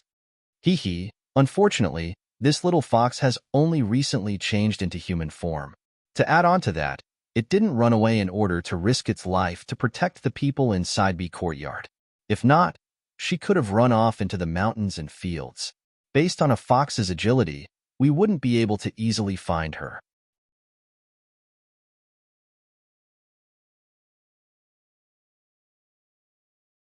I really didn't know that this fox is clearly a witch. Why would it risk its life to protect those lowly people? If not, it wouldn't have been so easily captured. It really is too stupid. Ha ha ha. The two men simultaneously burst into laughter. But before they finished laughing, they suddenly became quiet. The two people only felt a slight pain on their neck before a purple vine quietly wound around them. Catching them off guard, it suspended the two people high up in the air. The two people's faces showed shock, but they weren't frightened at all. From head to toe, their spiritual energy was suddenly set free. The short and stout guard already began shouting, who launched a sneak attack. "Come out for your daddy." But, just as his words were said, both men discovered that something wasn't right. They realized that the 10 square meters surrounding them was enveloped in a layer of a purple enchanted boundary. Inside this enchantment, they found out that their spiritual energy was restricted and their voices couldn't be transmitted out. And at this moment, all the people inside the prison were occupied with their own matters. Nobody bothered with what was happening at this side of the prison. The two men's faces finally had some fear in it, and their eyes were filled with confusion. As they violently struggled, they also shouted until their throats were hoarse. What does partial credit count for? If you have the skill, then come out and fight with your daddy. As soon as his voice fell, the figure of a woman appeared from the darkness. The pretty, seemingly moonlit complexion opposed the prison which reeked of blood. But her dark and icy eyes seemed somewhat crueler than this dark prison. "You, what sort of person are you?" The thin and tall man raised his voice and yelled, "How did you get in here?" Hushi didn't pay any mind to the two hollering people. Instead, she step by step walked to the corner that the meatball had been thrown into. Air grazed against it as blood dripped off the furless body, causing it to shudder from pain. The hands resting by Hushi's side suddenly clenched, and her fingernails dug into the hollow of her palm. Blood dripped from her fingers, but she took no notice of it. A scene from her previous life appeared in front of her eyes. She was in a heap of garbage. After rummaging through it, she finally found her deity's one body. He didn't have an intact skull or a thin body. There were only entirely broken remains. That sort of despair, pain, and overwhelming hatred was something Hushi wouldn't ever forget in her lifetime. After that, she abandoned all emotion and forgot all her dreams. With all her might, she began to become stronger so that her hopes could no longer have that sort of despair. After reincarnating, she thought that she was strong enough, that she could protect whoever she wanted to protect. But in the end, she couldn't do anything well. She lost Wet Nurse Chun. She lost that warm family. Now, did she also have to lose Shaoli? Hushi slowly lowered her body. She wanted to carry Shaoli, but her shaking hands didn't even dare to touch her, because she knew that without the protection of fur, her skin was naked and exposed. This was a kind of suffering and torture. Even being touched by air would cause her to feel so much pain it wouldn't want to live, let alone being touched by her hand or clothes. And at this moment, the tall and thin man who was suspended midair suddenly came back to his senses and yelled, You are that young genius, doctor? Aren't you supposed to be in the front yard? Why have you appeared here?" The light in Hushi's eyes dimmed as dark raging flames dyed her glassy black eyes.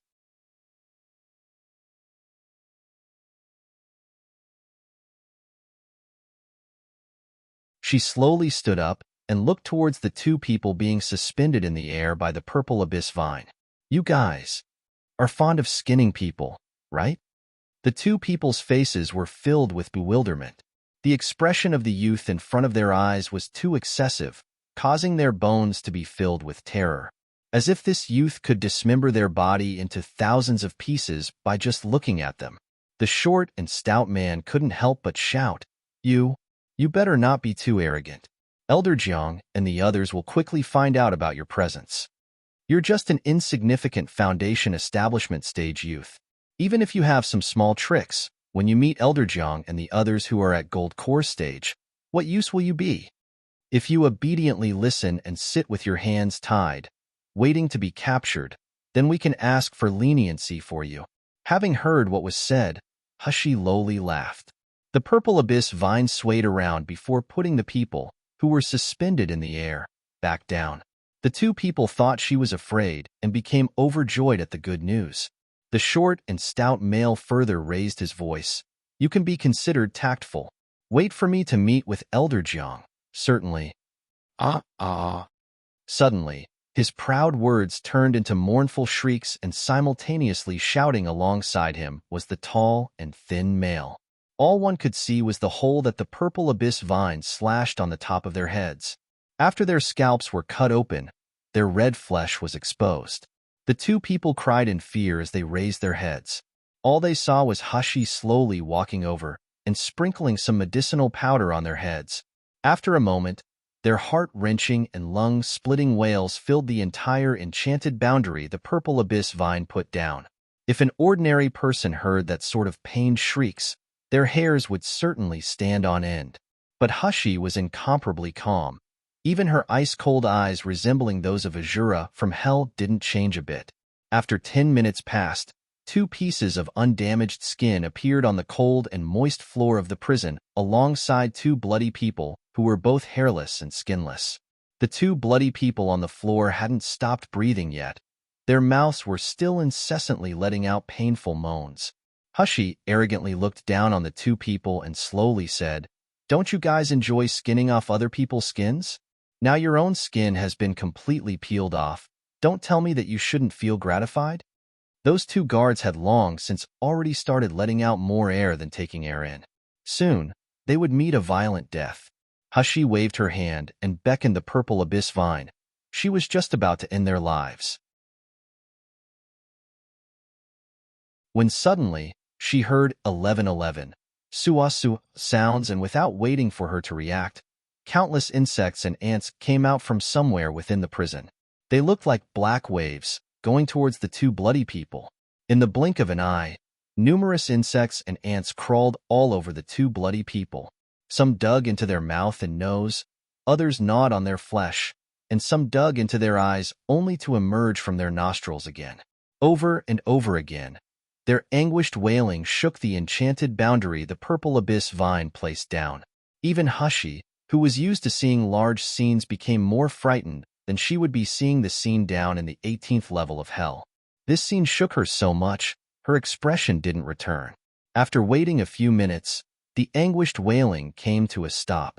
Those 2 bloody people had already become a pile of ghastly bones, and those ants and insects resembling waves retreated the same way they came, noiselessly.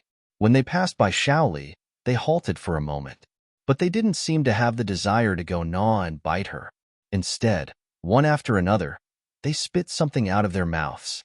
Soon after, the ants and insects completely dispersed. The only thing left behind were the bones of the 2 guards.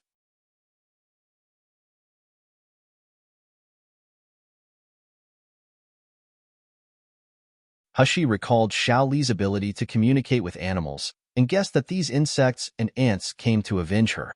It was just that these ants and insects were ordinary creatures. They couldn't penetrate a martial artist's spiritual energy barrier, so when Shaoli was skinned in front of them, they were powerless to do anything. All along, they waited as Hushi completely destroyed these 2 people before they dared to come out and cleanly gnaw and bite through these men. Hushi first poured the bone water on the 2 people's skeletons, ensuring that they would disappear without a trace from this world, before she went back to Shaoli's side. By now, Shaoli's circumstances weren't too optimistic. Although her vitality wasn't completely exhausted, her body's enchanted force was almost entirely used up. With this sort of circumstances, even if she was able to survive, she would become an ordinary fox without any spiritual wisdom. She would never again be able to become her Shaoli. Furthermore, the most troublesome issue was the fur that had been skinned off. The skin of people and fur of animals was a form of protection for oneself. In the case that fur or skin left the body, it would lose all vitality, and there wouldn't be any way to join it together with the body. This was completely different from a broken hand or foot. And without her fur, even if Xiaoli recovered her enchanted force, sooner or later, she would die. After all, there was many harmful bacteria that couldn't be seen, floating around in the air. Even if one's enchanted power was outstanding, it wouldn't be able to continuously fight against infection. In a flash, Dandan and the little dragon already appeared by Hushi's side. Dandan cried and threw himself at Xiaoli's body, only to be pulled back by Hushi. The small fellow cried so much his eyes were completely red. Choked with emotion, he said, "Mother, what's wrong with Xiaoli Jejia? Will she die?" Although he once thought about eating this nine-tailed fox, after associating with her, Dandan was already fond of this Xiao Tu Jejia. When he thought about her miserable state and the possibility of her dying, Dandan cried until he didn't even know who he was. Contrary to one might think, the little golden dragon wasn't concerned over the little fox's life or death. It was just that the golden dragon and the nine-tailed fox were spiritual beasts that all of mankind yearned for. Their entire body was precious and longed after by people. If one appeared in front of people when they were still an infant, it was very likely that they would be skinned and their bones would be torn apart. Looking at the state that the little fox was in now, the little golden dragon nevertheless felt a heavy feeling and hurt for her.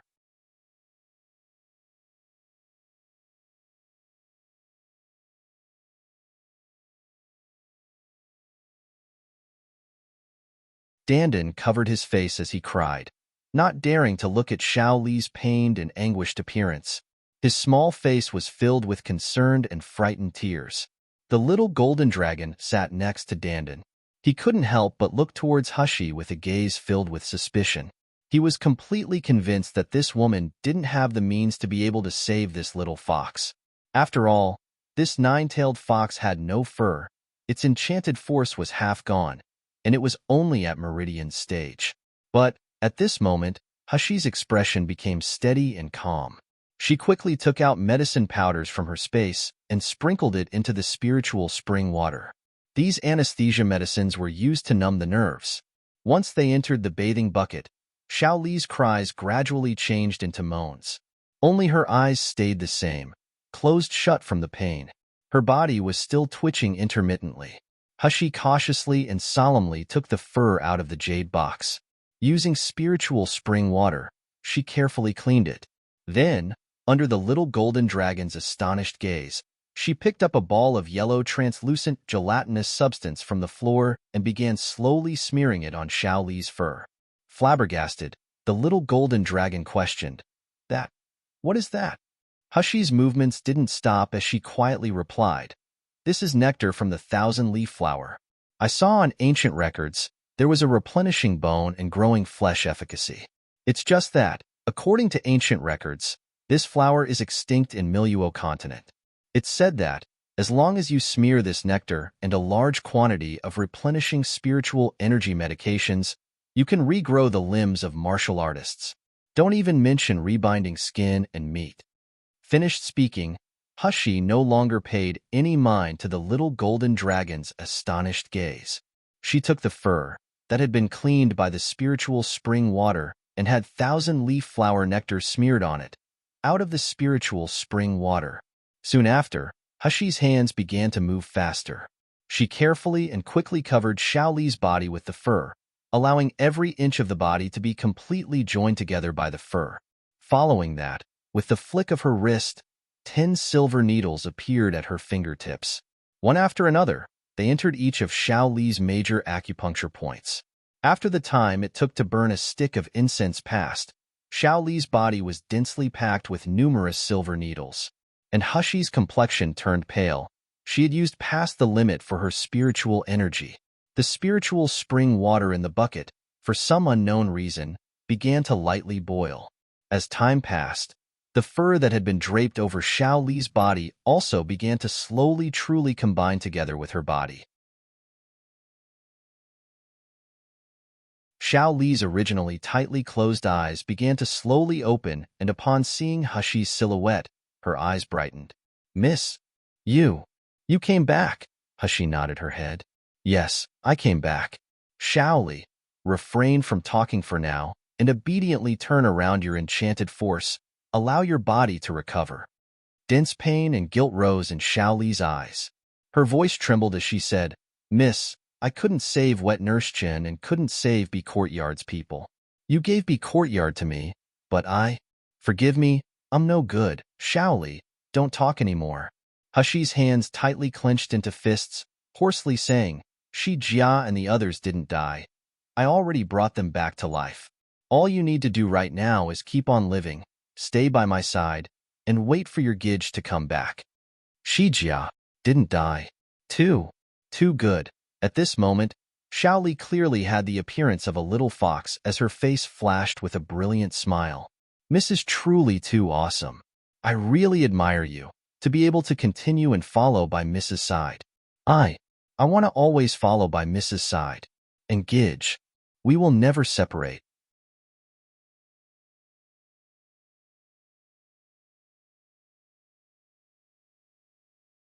But, cuckoo, Xiao Li let out 2 coughs and her voice became more and more muffled. But it seems impossible. My enchanted force is already broken. There's no way I can continue to stay by Mrs. Side. I'm sorry, miss. But, to be able to become a person in this lifetime, meet Gidge and Mississippi Xiao Li doesn't regret it one bit, doesn't feel sad at all. Miss, thank you. As she was speaking, Xiao Li's voice became weaker and weaker. The little fox's body slowly submerged deeper into the spiritual spring water. The enchanted force on her body scattered at a speed visible to the naked eye. In the wake of her enchanted force disappearing, the fur on her body became darker and darker.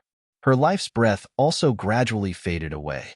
Xiao Li Jiejia, Dandan cried, wanting to throw himself over there, but he was firmly held back by the little golden dragon. The little golden dragon's facial expression also showed grief. At this moment, Hushi blankly stood in one place. Her teeth bit down on her lip, and even after her lips split, she didn't notice. Suddenly, a brilliant light shone in her eyes and a purple undercurrent violently surged up. The voice that came out was determined and sounded like crashing ice crystals. Xiao Li, I already previously said that I would protect you from death, so I certainly won't let you dissipate from this world. If I, Nail and Hushi, can't even protect the people by my side, what's the point of my second life? When she finished speaking, Hushi suddenly took out a knife and cut the hollow of her palm. But after she injured her palm, no blood flowed out. Instead, there was a dim red glow around the wound, circling around the surrounding area. A moment later, the dim red glow scattered and a drop of diluted gold slowly seeped out of the wound on her palm, dripping onto Xiao Li's body. Momentarily, the smell of blood filled the air and the rich spiritual qi permeated the room. This was a martial artist's blood essence. The blood had just dripped onto Xiao Li's body when Hushi's fingers rapidly joined together, forming an image. After the image was formed, Xiao Li's body emitted dim, red rays of light. The dim, red ray of light appeared to be like her enchanted force, scattering out. But it also seemed to be portraying a totem. Hushi's expression became extremely grave. The image formed into a lotus flower. Its profound voice yelled 2 characters, form a contract. Right after the voice fell, the dim, red rays on Xiao Li's body suddenly went into Hushi's body.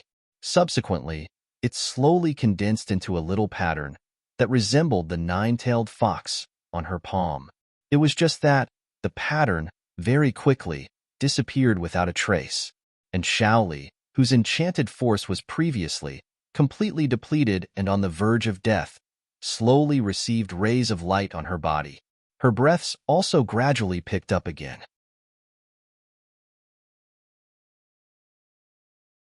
Upon seeing Xiao Li come back to life, Dandan happily bounced and hopped, scuttling over to Xiao Li's side. Circling around the bathing bucket, he said, Mother, you're really too awesome. Xiao Li Jiejie is alive. She really managed to stay alive, too great. But, having watched the scene from start to finish, the little golden dragon's eyes were filled with shock and astonishment. Hushi, She unexpectedly created a life and death contract with the nine-tailed fox. And it wasn't an ordinary master and pet contract. It was one that shared the master's fate and vitality with the spiritual pet. In other words, if the nine-tailed fox was ever on the verge of dying, Hushi would give her vitality to her, allowing her to survive. Naturally, it goes the other way as well. If Hushi's vitality was exhausted, the nine-tailed fox would use her enchanted force to replenish her life. This sort of shared life contract didn't have any advantages. Over the last 10 million years, nobody had ever concluded one because there weren't any master or pets that were willing to sacrifice oneself to this degree.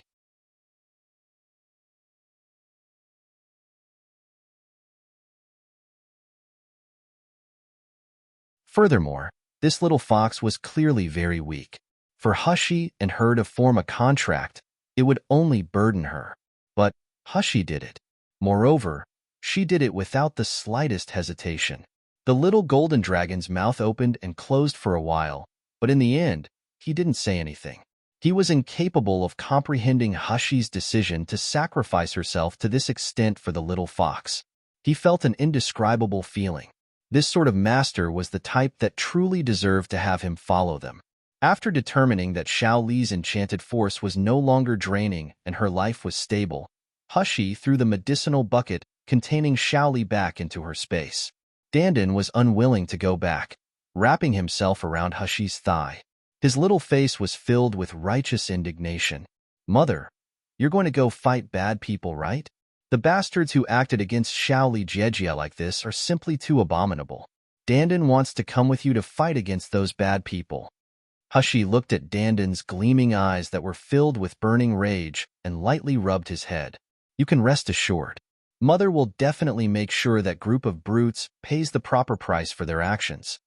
It's just that Xiao Li Jejia is alone in my space. So lonely. And she hasn't even completely recovered from her injury. She needs someone to look after her. Dandan, you obediently stay inside the space and look after Xiao Li Jejia, okay?" Although Dandan's origin wasn't ordinary, he was extremely weak currently. Just now, he had watched on helplessly as Xiao Li endured hardship. How could she let her own darling suffer hardship? So, Hushi could only use these words to divert Dandan's attention. After all, Dandan was most concerned with Xiao Li's fate at the moment. Sure enough, after Dandan listened to her words, an embarrassed expression showed on his face.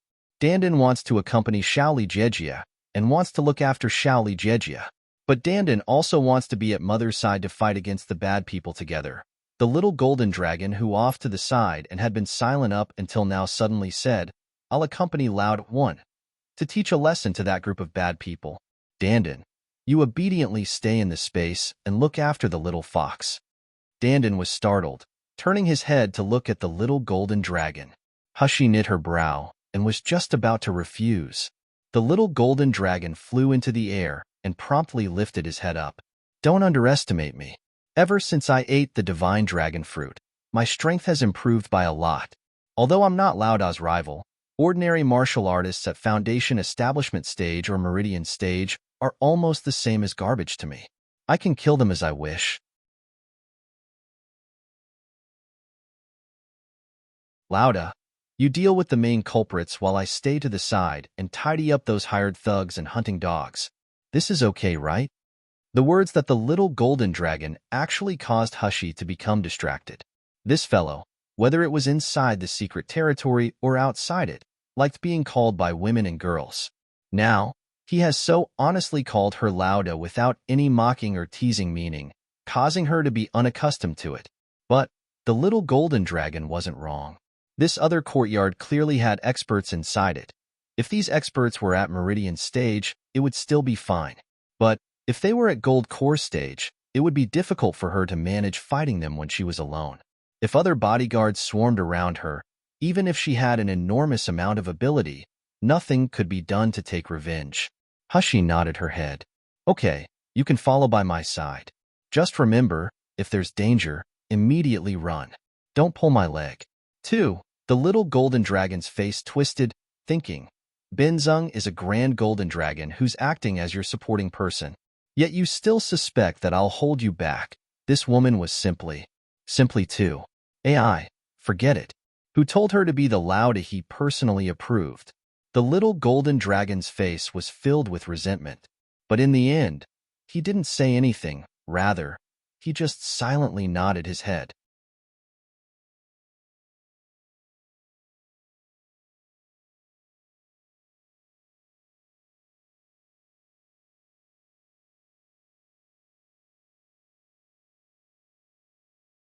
Hushi rubbed Dandan's head. This time, Dandan didn't continue being willful. Instead, he grabbed Hushi's finger, obediently nodding his head. Mother, I will take good care of Shaoli Jejia. You must take revenge for Shaoli Jejia. Oh. Dandan quickly returned back to her space and Hushi left the purple abyss vine's enchanted boundary. Slowly, she walked deeper inside the prison. Before going to look for the main culprits to take revenge, she wanted to see what shady business these people were conducting in the prison. This sort of thick smell of blood and putrid smell wouldn't come from merely killing a few people. Hushi had already previously mentally prepared herself. But when she walked into the deepest part of the basement, the scene in front of her shocked her so much, her breathing stopped for a few moments. Just after turning a corner, Hushi heard the sound of a child crying. At this moment, several men wearing eccentric clothes were in the process of tying 2 young children to a stone table. Soon after, they cut open their stomachs, but she couldn't see what they were moving around in there. Those 2 children were no more than 5 or 6 years old and had their chest opened and stomach split without any anesthesia. That sort of pain was definitely not something they could endure. The sound of heartbreaking crying which made people worriedly pray rung out. So painful, Daddy. I'm very hurt. Save me. But the crying became weaker and weaker. In the span of a few short breaths, it turned into pained whimpers. Soon after, a brief shriek sounded out before it turned silent. Among the oddly dressed group of men, one shook his head and angrily said, unexpectedly, the fog grass failed again. This sure longgrass seed is too difficult to grow. Upon contact with nearly every medicinal fertilizer, this seed will get swallowed by the dantian. Even a fragrant incense can't survive. Another person said, these 2 children are considered good. They were able to survive past the time it took to burn a stick of incense. Zazie, their entire stomach got engulfed by the sure long grass. That manner is too wretched. It seems like the younger the child is, the great chance they have of surviving. Next time, we'll test it on a newborn infant, correct? Correct. It's best if the parents are also foundation establishment stage, so the infant can certainly support the sure linggrass seed until it buds. The scene in front of Hushi caused her eyes to contract. The boy and girl laying on the stone bed had long since already stopped breathing. Their stomach had been pried wide open, and inside their stomach there were 2 gray blades of grass leaves reaching out.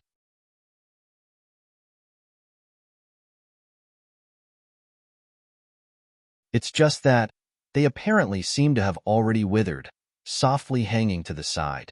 The 2 children lying on the stone bed had faces filled with anxiety and alarm. They were so small. They still hadn't understood the dirty and frightening things in this world, nor had they enjoyed the beauty of life before their lives had been taken away in the most painful manner. Step by step, Hushi began walking forward. And at this moment, the group of men, surrounding the corpses of the 2 children, also discovered Hushi's presence. Who are you? Don't you know this is a restricted area? Who allowed you to casually come in here? Hushi's eyes were ice cold and her hands didn't hesitate. In an instant, a purple vine flew out. The sharp tip of the solid vine entered inside these people's bodies, making pu-pu sounds. These oddly dressed males didn't even have time to groan before they got turned into dried corpses by the purple vine. Hushi walked up to the 2 children's corpses, dazedly staring at them for a moment. Soon after, she extended her hand to softly close their 2 eyes. Lauda, Lauda, quickly come. Come. Come look at these. I'm unsure why the author said stone bed when she originally said stone table, but we'll just go with it, I suppose.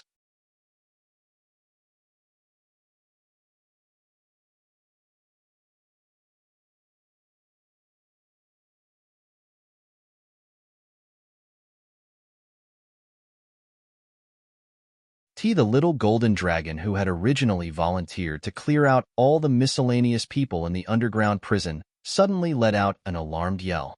Hushy's figure flashed and appeared next to the little golden dragon's side. She was just about to ask the little golden dragon what was going on when Hushy saw the scene before her. Her mouth was wide open, and she was unable to say anything for half a day. This underground prison had a place to interrogate and torture prisoners, and the large site that she had just encountered with the operating table. But the prison's deepest area had a tightly closed door. When this door was opened, what appeared was a world as terrifying and cruel as hell. She only saw every room had a collecting spirit spell. Inside each spell, there was a stone bed, and each stone bed had a creature laying down on it. Some of these creatures were human and others were magical beasts. But what caused people to become overwhelmed with horror was that these people and magical beasts had various kinds of spirit plants growing all over their body.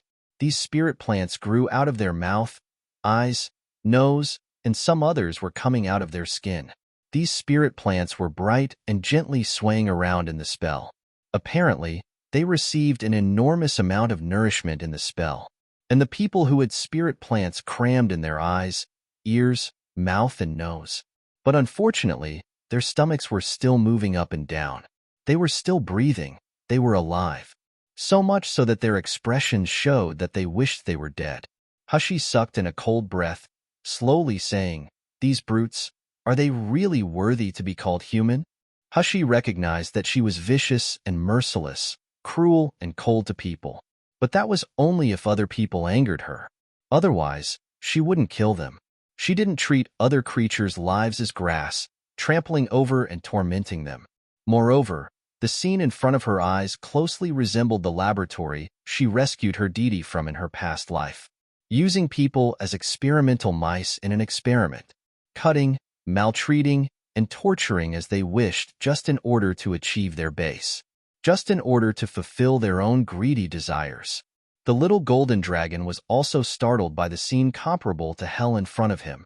He shivered. His mouth and tongue was dry for half a day before he was able to say anything. I thought that these types of bloody, cruel, and dark methods to raise these bound black spirit plants had already become extinct in Miluo continent. I didn't think that these people were so bold, daring to secretly do such inhumane experiments in the basement of this desolate residence. Hushy turned her head. "You know of this experiment?"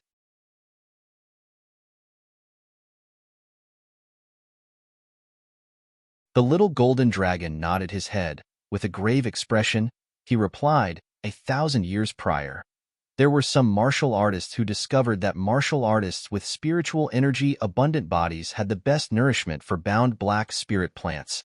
Bound black spirit plants were precious and hard to look for.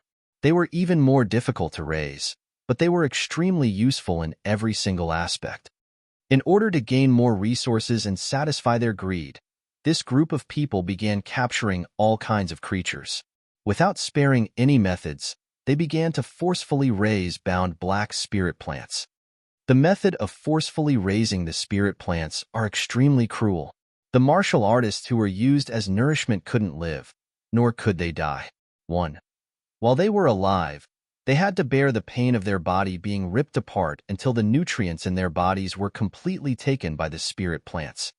In the beginning, these people used magical beasts to forcefully raise the plants.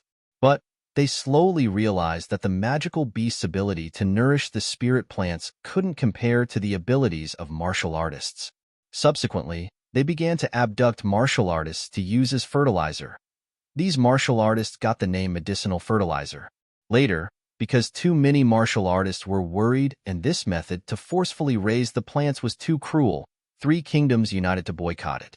The people who used forceful methods to raise the plants through medicinal fertilizers were completely massacred by the angry relatives and friends of the martial artists who were harmed.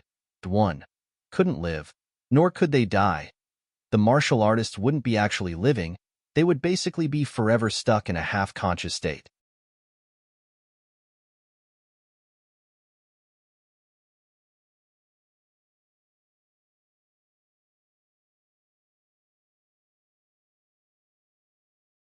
In the past 1,000 years, I haven't heard of anyone using medicinal fertilizers to forcefully raise bound black spirit plants. I even thought that these cruel methods had become extinct. I didn't expect that I would see it here. Hushi wrinkled her eyebrows, and just as she was about to speak, she heard a feeble voice behind her. Begging you, kill me, begging you, kill me.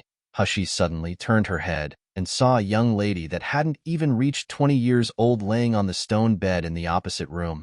The girl was entirely naked, and her dried up and messy hair was scattered on the stone bed. Blue-black mushroom plants grew all over her body, turning her originally bright and clean flesh into soil for these mushrooms. Her body had been suffused with a rotten and stinky smell, and these mushrooms had taken root deeply inside her body. Some were mixed alongside her internal organs and dantian. Others were bound to her skeleton. Slowly, were consuming her life force. Hushi extended her hand, wanting to probe this young woman in order to further investigate her circumstances, but the little golden dragon blocked her. Lauda, don't waste your strength. These people are no longer able to be saved. The little golden dragon sighed, and with a heavy voice he said, the seeds of these bound black spirit plants were all directly planted in this people. Afterward, with the help of these martial artists' nourishment, they slowly began to germinate. Once these plants sprout, their life breath and the spirit plants merge together, becoming one. Their heart and soul will all be replaced by the roots of these plants. This is also why they can still breathe even though the spirit plants have blocked up their mouth and nose. So, Lauda, even if you destroyed these spirit plants, these people would be unable to continue living. And if you don't eliminate these spirit plants, their life force will slowly be absorbed by these spirit plants until ultimately they also die. Having talked up to here, the little golden dragon's face had a sympathetic expression on it. These medicinal fertilizers are already equal to a dead person. How long will it take for them to lose their life force? The only question is merely a matter of time.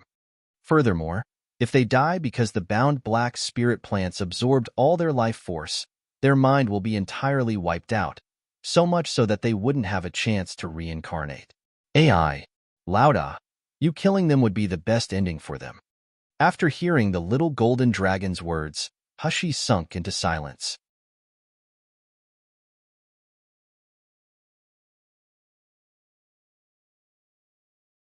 And the young lady once again extended her hand towards Hushi, stammering, begging you, kill us, rather than live this way. It would be better to let me die. Release. The light in Hushi's eyes slowly condensed and became calm. The purple vine in her hands slowly swayed around. She turned to stare at this young lady in the eyes and solemnly nodded. Okay, I'll agree with your request. Just as she finished speaking, the purple vine suddenly sent out a light golden flame. When the vine extended forwards, the light golden flame touched the spirit plants on the young lady.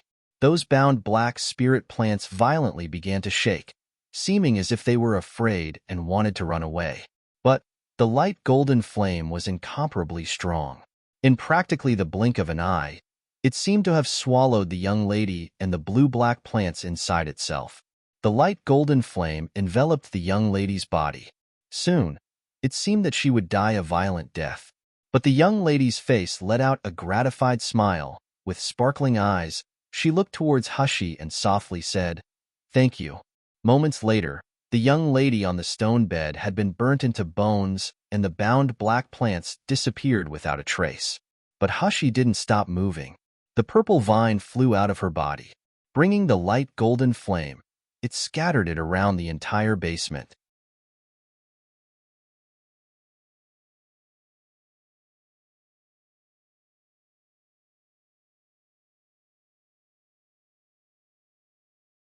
Wherever the golden flame went, nothing escaped being burned. Everything turned into ashes. To the side, the little golden dragon loudly clapped his hands. Lauda is mighty. Destroy all these harmful items. In the time it took to burn a stick of incense, the several hundred bound black spirit plants this underground laboratory had been cultivating for several hundred years was completely destroyed by Hushi. She collected all the corpses and using a storage ring, she stored all the skeletons inside. When this whole situation was over, she was going to bury them outside. These people had no way to live a good life, so she hoped they would be able to rest in peace after death. After completely destroying the underground laboratory, Hushi brought the little golden dragon along to the former road, heading back. This one time, she didn't intend to conceal her figure. Since Shaoli had already been saved, her only goal now was to make these brutes pay their debt in blood. Once the patrolling martial artists in the backyard saw Hushi, they all rushed forward to surround her. Moreover, all these martial artists were at high-rank foundation establishment stage, and all their clothes was the same. Between advance and retreat, they became each other's corners, closing off all ways of escape. It was clear they were well-trained and cooperative. The 30-year-old tall man leading them pointed at Hushi, strictly yelling, "Where did this rude youngster come from, daring to enter my Jiang family's restricted area?" As he was talking, he was also pointing the gun in his hand at Hushi. His body exploded with fierceness. Hushi slowly raised her eyebrow and repeated one sentence, "Jiang family?" Before coming to other courtyard, she always believed that this whole matter was orchestrated by Dr. Xie. But the two martial artists who were just skinned inside the basement had kept saying that it was Elder Jiang who let them do it. Now this guard also said this was Jiang family's other courtyard. In other words, Dr. Xie was related to these matters, but he wasn't the mastermind. There was still someone behind him. Moreover, it was this person being called Elder Jiang. When the group of guards saw Hushi's reaction, they immediately burst into loud laughter. One of the people inside the group even said towards the lead martial artist, "Captain, there's no need to ask anymore. It's certain he's a lost little cash cow that, by chance, doesn't have eyes and was delivered to our door. However, since this is the case and he delivered himself to our door, we should accept him." It just happens to be that a few days before, didn't Elder Jiang also said that there wasn't enough medicinal fertilizers to use? Look at this youngster, such soft and tender flesh, abundant spiritual energy.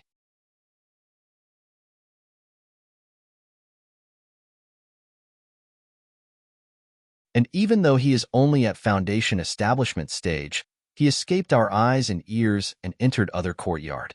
It can be assumed he has some sort of capability. As I see it, he is just right to be a medicinal fertilizer. This group of guards encircling Hushi accessed from head to toe. Apparently, they didn't put her in their eyes at all. Hushi actually let out an eerie smile. Medicinal fertilizer? Are you talking about those martial artists underground that are used to raise bound black spirit plants? What? When the captain of the guards heard what she said, his complexion immediately changed. You went to the basement? How is this possible? Another guard cried out in fear. The basement is guarded by a mysterious iron door that's 100 Jin. Even a nascent soul stage martial artist wouldn't be able to force it open without the help of a magic weapon.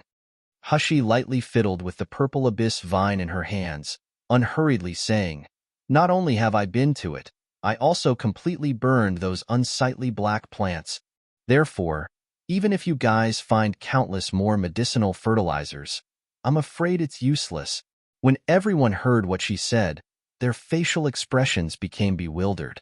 Just at this moment, she heard the alarmed cry of another group of patrolling guards from behind her.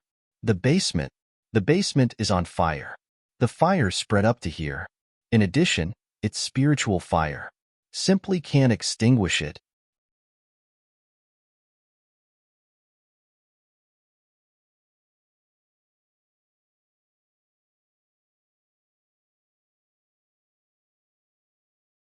In the blink of an eye, the bewilderment in the faces of these several people completely changed into alarm and astonishment. The captain of the guards made a prompt decision, saying to the guard next to him, "You, quickly go notify Elder Jiang. You others people follow me up. Get this reckless youth captured for me. Really has eaten a leopard's guts, actually daring to come to my Jiang family's territory and behave so atrociously. Today, Grandpa will let you know how you will die." Exactly, this youngster is merely at foundation establishment stage. Don't tell me he's able to resist all of our attacks. Everyone, follow me up. But without waiting for these guards to move, Hushi faintly laughed. It doesn't matter if you come up together, but none of you can think of running. Right after she said that, purple vines instantly launched out of Hushy's body. The person who suffered the most was precisely the guard who ran out to notify Elder Jiang. The purple vine neatly penetrated the guard's bodies. In the blink of an eye, it sucked in all of the flesh on his body. The group of martial artists witnessing this scene were scared so much their two eyes turned blank. Some of the cowardly ones but fell onto the ground. With great difficulty, the captain of the guards held onto the long gun in his hands and forced himself to stop shaking, loudly saying, "You? In the end, who are you? Do you know where our Jiang family is?" Hushy's eyes were serene and large. They didn't contain a trace of human emotion in them. Her mouth lifted into a brilliant smile. It added to her beautiful appearance, making her seem prettier, like moonlight. "You're asking who I am?" she slowly asked, even going as far as to carry a somewhat tender intonation, saying, "I am the death god that will bring you guys to hell." Her words had barely sounded out when the purple vine that had already flew out and was suspended in the air acted as if it had received an order. Without stopping, it advanced towards several people. All one heard was "Cassier," and in an instant, these several martial artists' necks had been twisted and the vine had sucked up all their flesh. But there were a few martial artists who escaped the purple vine's first attack and let out mournful calls for help. Hushy's face didn't show the slightest bit of panic, so much so that she was still filled with interest and jumped on top of a fake mountain. While sitting on the fake mountain, she swung her legs back and forth. If there wasn't the shadow of the purple vine flashing about by her side, people from far away would have believed they were looking at a snow-white and jade-skinned, delicate and elegant, innocent and pure little youth. In the blink of an eye, this entire team of martial artists had been completely massacred by the purple abyss vine. The purple abyss vine noiselessly returned to Hushy's hand. Its purple leaves intimately rubbed against the white, jade-like wrist. And at this time, the other martial artists inside other courtyard heard this group of martial artists' miserable shouting. Soon, there was many martial artists quickly making their way over here. There were clearly quite a few people here that had a high level of strength. A large part of them were at the summit of Foundation Establishment stage, but there were also quite a few martial artists who were at Meridian stage. When this group of people arrived at the scene of the murder, they were startled by all the skeletons in front of their eyes. What exactly is going on? They heard the screams and rushed here, but what they saw wasn't a fighting scene. Instead, it was a floor filled with bones of the dead. Suddenly, someone pointed at one of the skeletons among the corpses, crying out in fear, "Lauda! This is Sun Gang's butterfly sword." Sun Gang. It was precisely the captain of the guards from before. And at this moment, as this group of people looked on, they also discovered that the clothes these corpses were wearing were those of guards from other courtyard. The middle-aged man that brought the group over suddenly reacted. His pair of eagle-like eyes looked straight at Hushy, who was sitting on top of the fake mountain. "Who is your distinguished self? Coming to my Jiang manor to cause trouble? Don't tell me you're impatient of living?"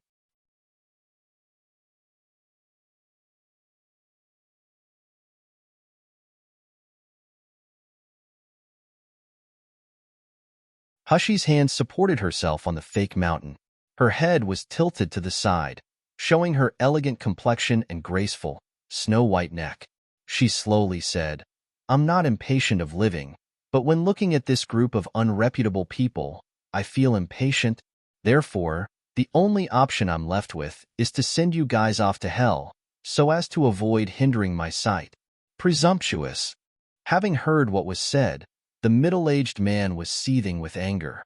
Pointing at Hushy, he shouted, "What do you count as, actually daring to come to my Jiang manor and say such nonsense? And you even dare to slaughter my Jiang manor's guards? You really think my Jiang family doesn't have anyone? Come, follow me up. I want to see this Foundation Establishment stage waiter who acts so savage with a dog's courage in my Jiang manor." His words were furious, but the middle-aged man's hand didn't stop either. He quickly took out a cold, deep green long sword. The middle-aged man poured his spiritual energy into it, causing the sword to whiz as he swiftly flew towards Hushy, who was sitting on the fake mountain. At the same time, Those Meridian stage martial artists who followed behind the middle-aged man also took out their magical flying swords and waited for action. Soon, the green long sword already began striking in front of Hushi. The purple vines wrapped around her slender arm suddenly swept out, one after another. All that was heard was "pa," and in the blink of an eye, flames erupted all around everyone. That green long sword was stopped mid-air by the purple vine, and without waiting for the middle-aged man to respond, it suddenly turned around and facing the group of people, it flew towards them.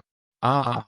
One of the people in the group of guards let out a woeful howl as the green long sword pierced through his chest. He slowly bowed his head to look at the long sword in his stomach. His eyes were filled with disbelief and astonishment. Soon after, his head became askew as he stopped breathing. Hushi held onto the purple abyss vine as she stood on top of the fake mountain.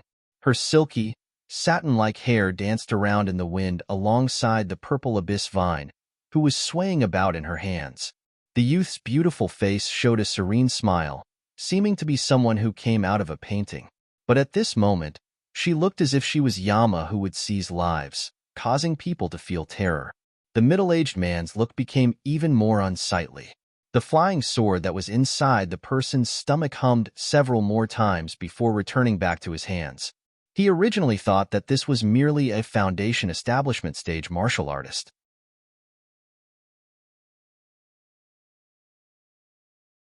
Even if the magic weapon in their hands was more powerful and they could skillfully and easily wipe out a group of foundation establishment stage guards. But when they ran into his own group of Meridian stage martial artists, they wouldn't be able to do devastation as they wished. But it was very clear. The fact was that his imaginations and reality were extremely far apart. In the end, who are you? Fear rose in the middle-aged man's heart, and he couldn't help but raise his voice and ask. But before he could finish speaking, Hushi suddenly flew into the air, and the purple vine in her hands whistled as it came out. All that was heard was a loud pull, as the purple vine rolled up 10 or so foundation establishment stage martial artists. Soon after, they were ruthlessly flung into a wall. It was a pity these foundation establishment stage martial artists weren't at a high rank, so when the purple abyss vine rolled them up, their spiritual energy defense was also eliminated. Without their spiritual energy defense, they became ordinary people. To be flung so ruthlessly against the wall, they didn't even groan before all their bones were shattered as they cleanly died. At this moment, the middle-aged man's facial expression was very alarmed. He was just about to call for everyone to go up together, when suddenly, there was the sound of someone clapping behind him. Soon after, an old man wearing a smiling expression slowly said, "Good skill, good magic weapon." Sure enough, the hero is a young man.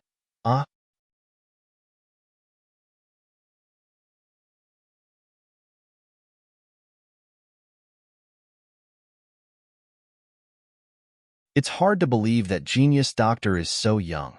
Not only do you have exceptional medical skills, unexpectedly, your cultivation stage is also so excellent. Really makes our group of old men not want to admit to our old age. His words had just been said when Hushi saw the group of guards who were originally surrounding her, including the middle-aged man, all let out revering expressions. One by one, these several people all stepped aside, creating a road. At the end of the road, several tall, male silhouettes walked over.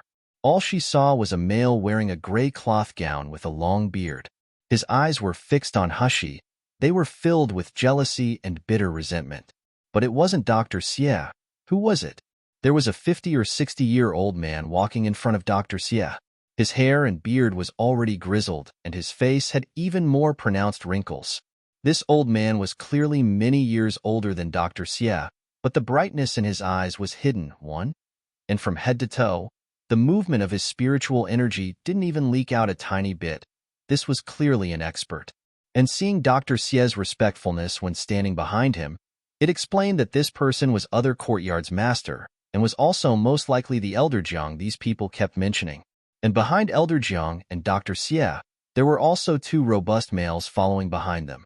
Their entire body was filled with muscles, and looking at their cultivation, they had clearly already reached the summit of Meridian stage, far surpassing the guards in this courtyard by quite a bit. Hushi only used her own special ability to examine and could clearly see that this Elder Zhang's cultivation was already at the middle of Gold Core stage.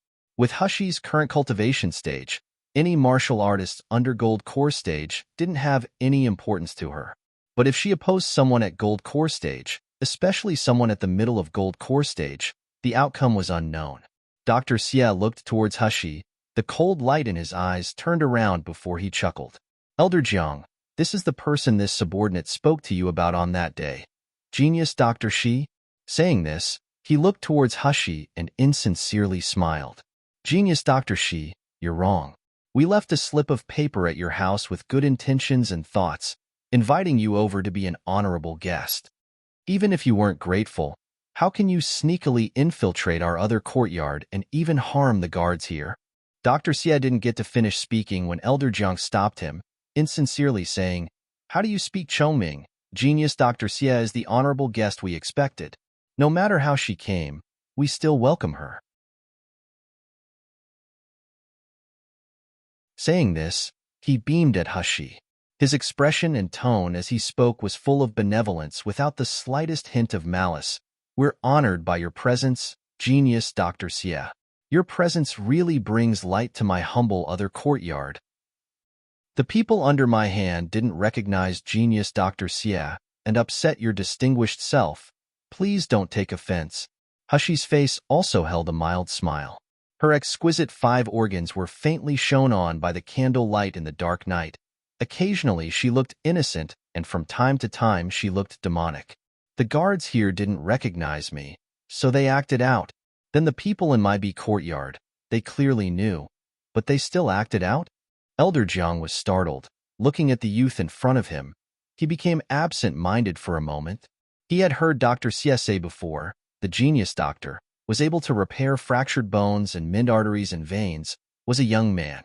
He now saw with his own eyes and shockingly found that this youth's age was so young, had such a fragile figure and elegant appearance. He clearly had the pretty complexion of a young lady, but his 2 eyes were piercing and frigid, as if one would shiver from just looking because of fright and coldness. You're tuning in to the Romance Rendezvous YouTube channel. We're so grateful for your support, and don't forget to subscribe to join us on this incredible journey through captivating stories. Your generosity through donations truly makes a world of difference, as it's the primary source of revenue that allows me to expand and enhance this channel for you. Thank you from the bottom of my heart for being a part of this adventure.